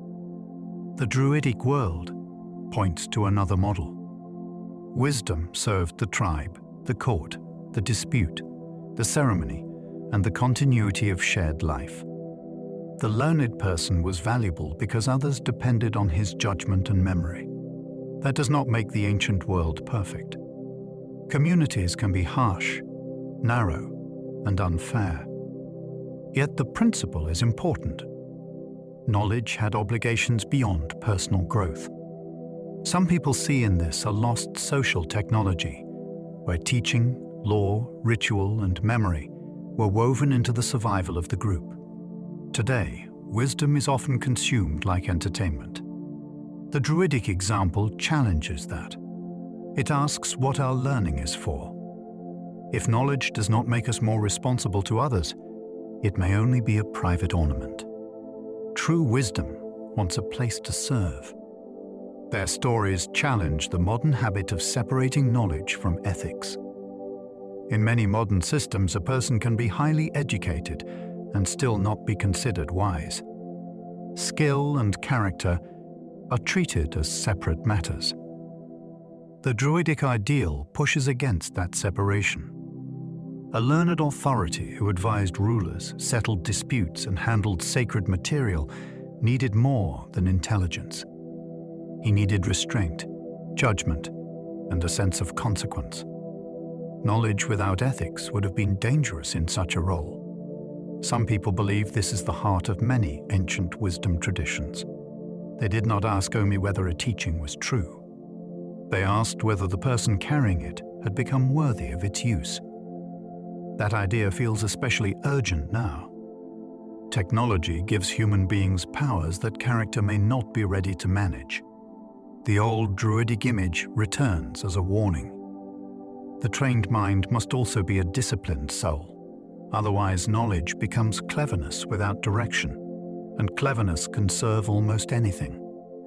A society reveals itself by whom it trusts to teach. Look at the teachers, and you learn what a culture believes matters. If it trusts only entertainers, it will chase attention. If it trusts only technicians, it will value efficiency above meaning. If it trusts people of memory and judgment, it admits that the future depends on more than clever solutions. The Druids are fascinating because their societies appear to have granted enormous respect to a learned class formed by long preparation. That respect tells us something about the values of the world around them. Some people wonder whether the decline of such figures marks the beginning of a wider forgetting in Europe. That is a dramatic claim, but it raises a useful question. Who teaches us now? Who forms the moral imagination of the young? Who guards the stories that define a people? The Druidic example does not give an easy answer. It makes the question impossible to ignore. The Druid ideal places learning in service of balance. Balance does not mean weakness or bland compromise.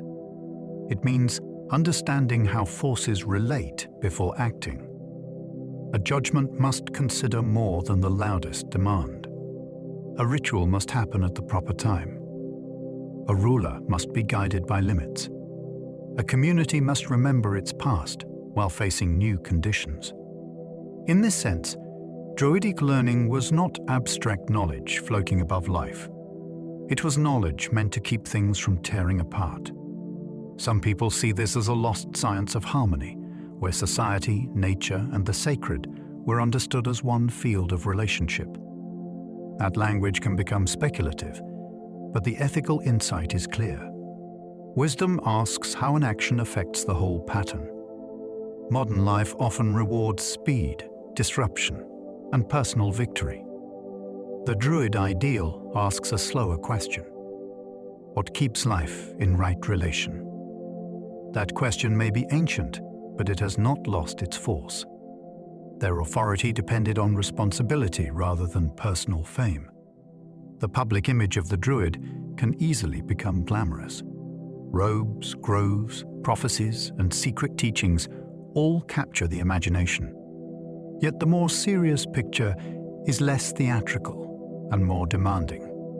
Authority meant answering to a role. A learned person had to carry memory accurately, judge carefully, advise without reckless pride, and serve something larger than himself. Fame may have followed, but it was not the foundation. Some people are drawn to the idea of Druids as hidden masters. That image can be exciting, but it misses the harder lesson. Real authority is a burden before it is a privilege. The person trusted with sacred knowledge cannot treat it as personal decoration. He becomes accountable to the community and to the tradition that formed him. In a world obsessed with visibility, this lesson feels almost subversive. The deeper power is not to be seen. It is to be trusted when the moment is serious.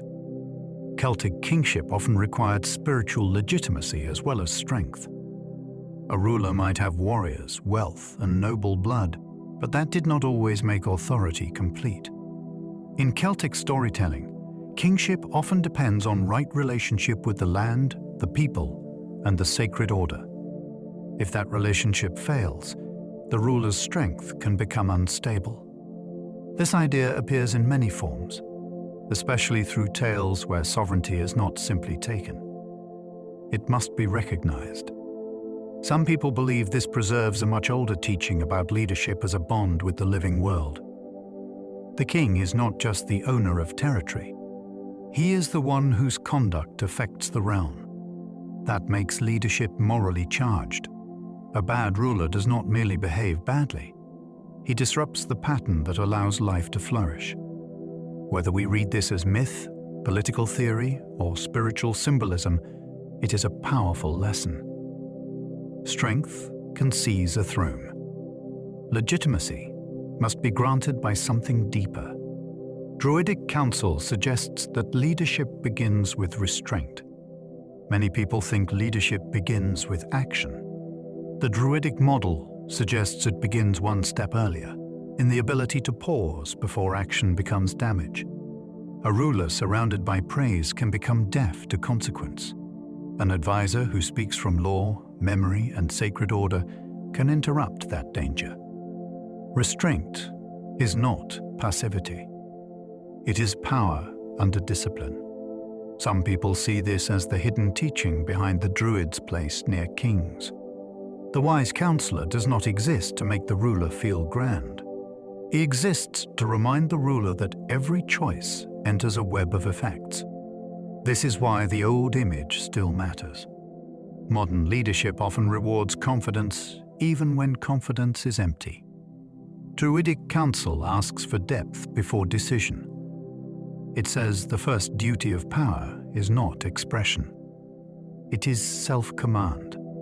A leader who cannot be restrained by wisdom will eventually be restrained by consequence. The soul's journey mattered because death was not the whole horizon. Ancient accounts suggest that Druids taught some form of continued existence after death. The exact doctrine is lost, which leaves the subject wide open to reflection and speculation. Did they believe in rebirth? A passage to another realm? A continuity of identity beyond the body? We do not know with certainty. What matters is the effect such a belief could have. A person who sees life as part of a larger journey will understand fear differently. Death remains serious, but it is not the final border of meaning.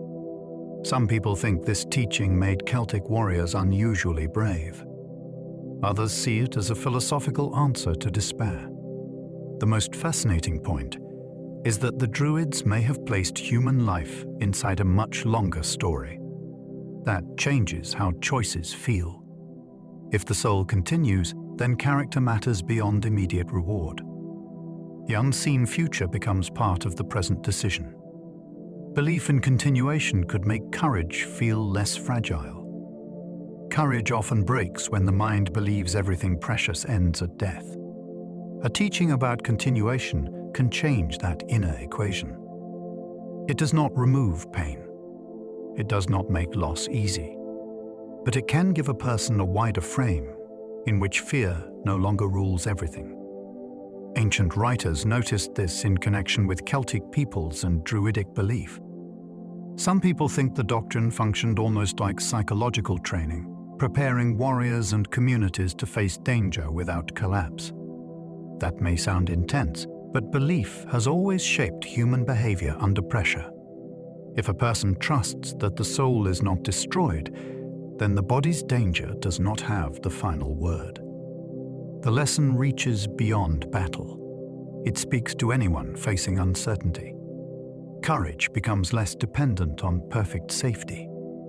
It rests on a deeper confidence. Whether one accepts the belief literally or not, the effect is worth understanding. Meaning can make fear smaller. Ancient writers said Druids taught about cosmic order and divine power. This claim lifts the Druids above the image of local magicians or village ritualists. It suggests they taught about the structure of reality itself. The heavens, the gods, the earth, the soul, and moral life may have belonged to one great pattern of understanding. Some people hear this and imagine a hidden Celtic cosmology, a complete system of wisdom that was never written down. That possibility is exactly what keeps the subject alive in speculative circles. We have hints, but not the full map. The absence is maddening and magnetic. What did they teach about the divine? How did they explain the stars? How did human conduct fit inside the larger order? We cannot recover their complete doctrine. Yet the reports tell us that their teaching reached upward and outward. They were not only solving local problems, they were asking the largest questions human beings ask. That is the mark of a serious wisdom tradition. Their worldview linked human conduct with the unseen structure of reality. In a purely material view, an action affects only what can be measured. In many ancient traditions, action also affects relationship with powers, patterns, and obligations that are not immediately visible. The Druidic worldview seems to have moved in that direction. A broken oath, a bad judgment, or an arrogant ruler could disturb more than private conscience. It could disturb the moral fabric around the community. Some people see this as a form of sacred ecology. Everything belongs to a wider field, and human behavior either honors or damages it. This idea can be explored spiritually or psychologically.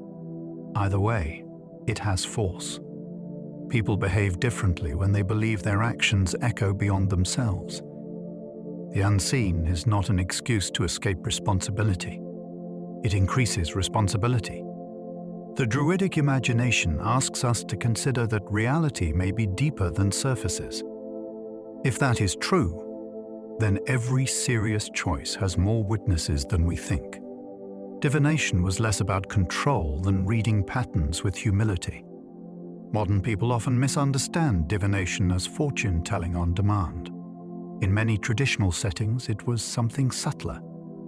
It was a way of approaching uncertainty when ordinary knowledge was not enough. The goal was not always to dominate the future. It was to listen for pattern, warning, timing, or imbalance. In Druidic and Celtic contexts, later stories preserve many moments where signs matter and choices are made under the pressure of omen. Some people believe these practices were remnants of a sophisticated, intuitive science. Others see them as ritualized decision-making. Both views can be fascinating. The key is humility. Divination begins with the admission that the human mind does not see the whole field. That admission can be wise. It slows arrogance. It asks the seeker to become receptive before acting. Whether the sign comes from gods, nature, or the depths of the psyche, the discipline is the same. Do not assume you already know. Healing belonged to a wider world of herbs, ritual, and trust. Ancient healing was not divided the way modern categories divide it. A plant could matter for its physical properties. A spoken charm could matter for confidence, meaning, and sacred order. A healer's reputation could affect how the patient received care. Ritual could give suffering a structure that fear alone could not provide. In the Druidic imagination, healing belongs to this wider world. Some people believe the Druids held advanced herbal knowledge passed through generations. Others think later legend magnified their role. The truth may be mixed. Communities close to the land often developed detailed plant knowledge, and ritual care can have real human power even when its mechanism is not simple. The fascinating point is that healing was never only technical. It was relational. The sick person needed treatment, but also reassurance that life still belonged to a meaningful order. That lesson remains relevant. Medicine treats the body most effectively when the whole person is not forgotten. Druidic mystery endures because silence can preserve wonder better than certainty. If we had a complete Druidic library, the subject would be clearer. It might also be less haunting. The missing teachings create a space where history, imagination, longing, and speculation keep meeting. This does not mean anything can be claimed without care. It means the silence itself has become part of the legacy. Some people are drawn to the Druids precisely because they are not fully explained. They offer fragments strong enough to suggest depth, but not enough to close the case. That is rare. Many ancient traditions are either well documented or almost entirely lost. Druidry sits in the charged middle. We know enough to be fascinated.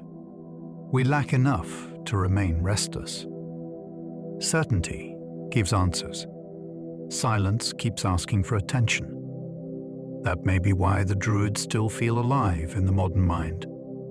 Their absence works like a hidden presence. It invites the listener to lean closer. The best Druid lesson may be disciplined attention to life. After all the mystery, speculation, and historical debate, this simple teaching may be the most useful. Pay attention.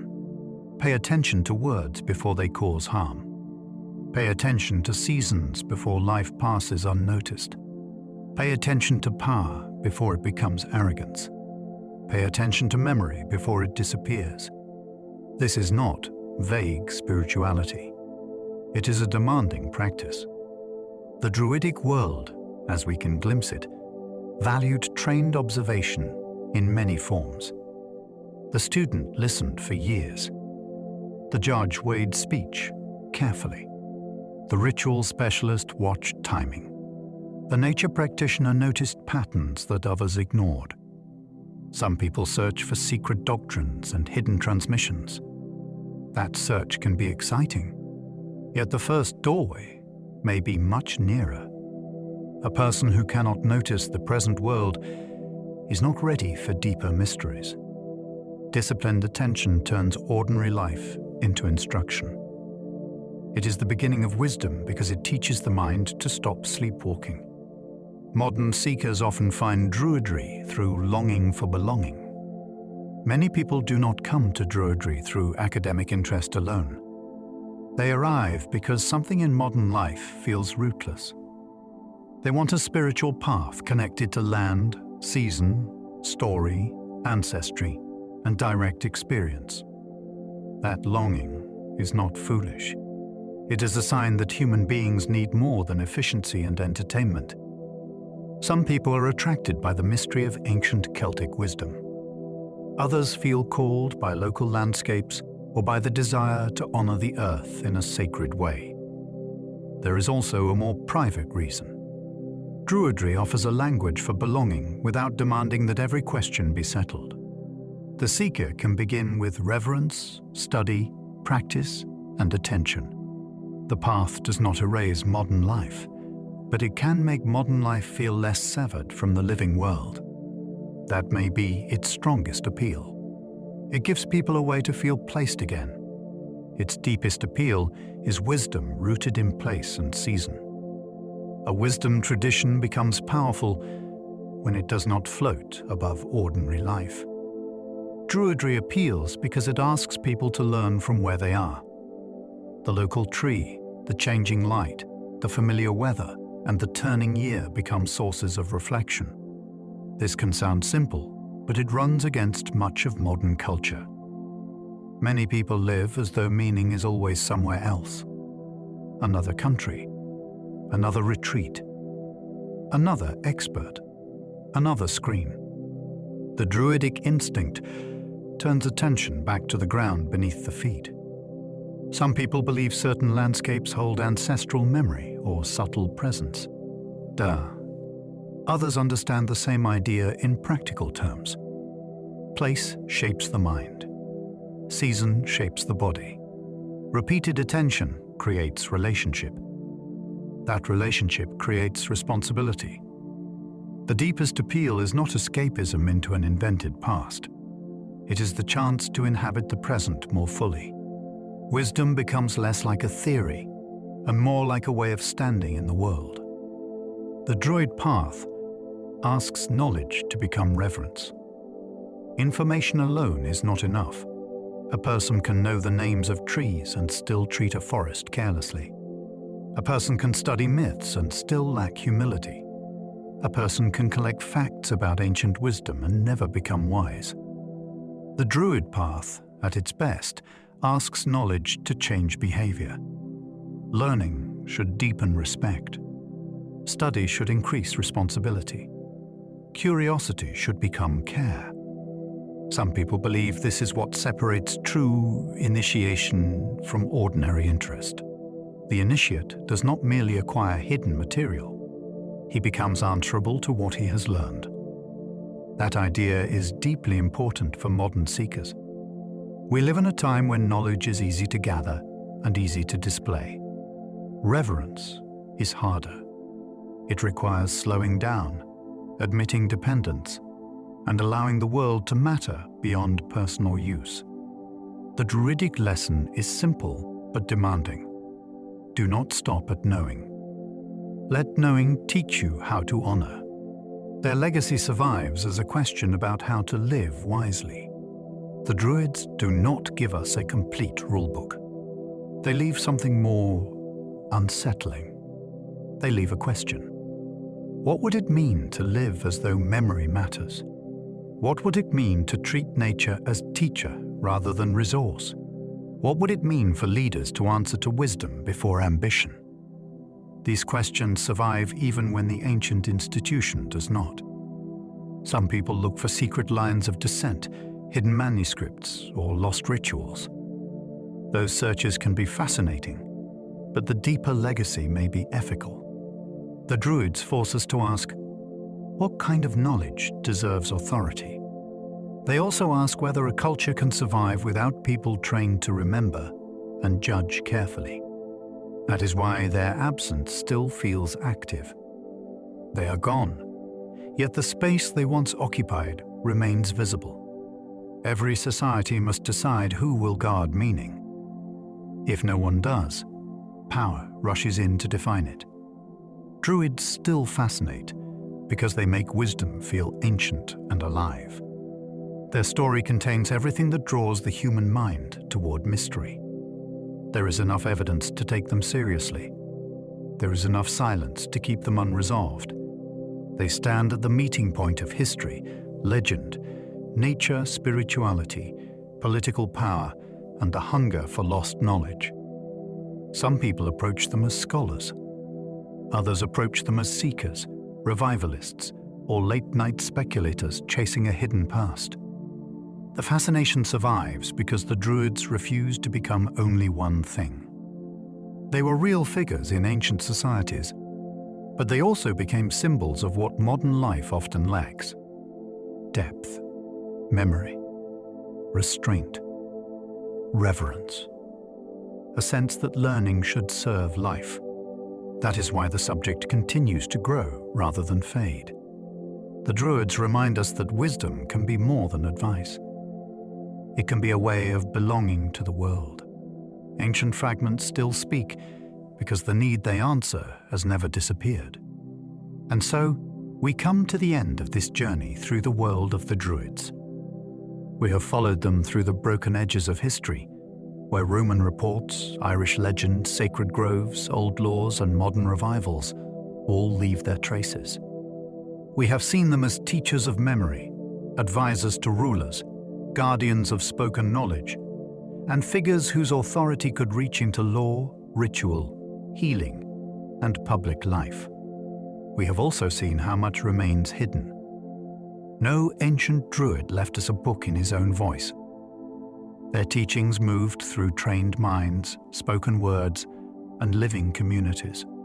Then conquest, time, and religious change scattered the pieces. What remains is not a complete map, but it is enough to stir the imagination.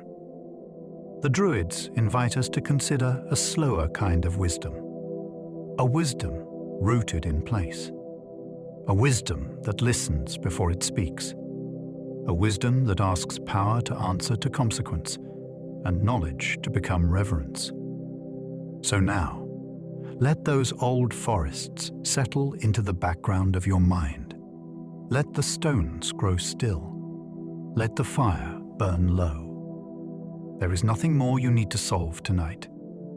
There is no mystery that has to be finished before you rest. Let your shoulders soften. Let your breathing find its own easy rhythm. The day has done enough. Your mind can loosen its grip now, and your body can remember the simple art of being still. If you enjoyed this gentle journey, you are warmly invited to like, subscribe, or leave a thought below. It helps others find their way here too.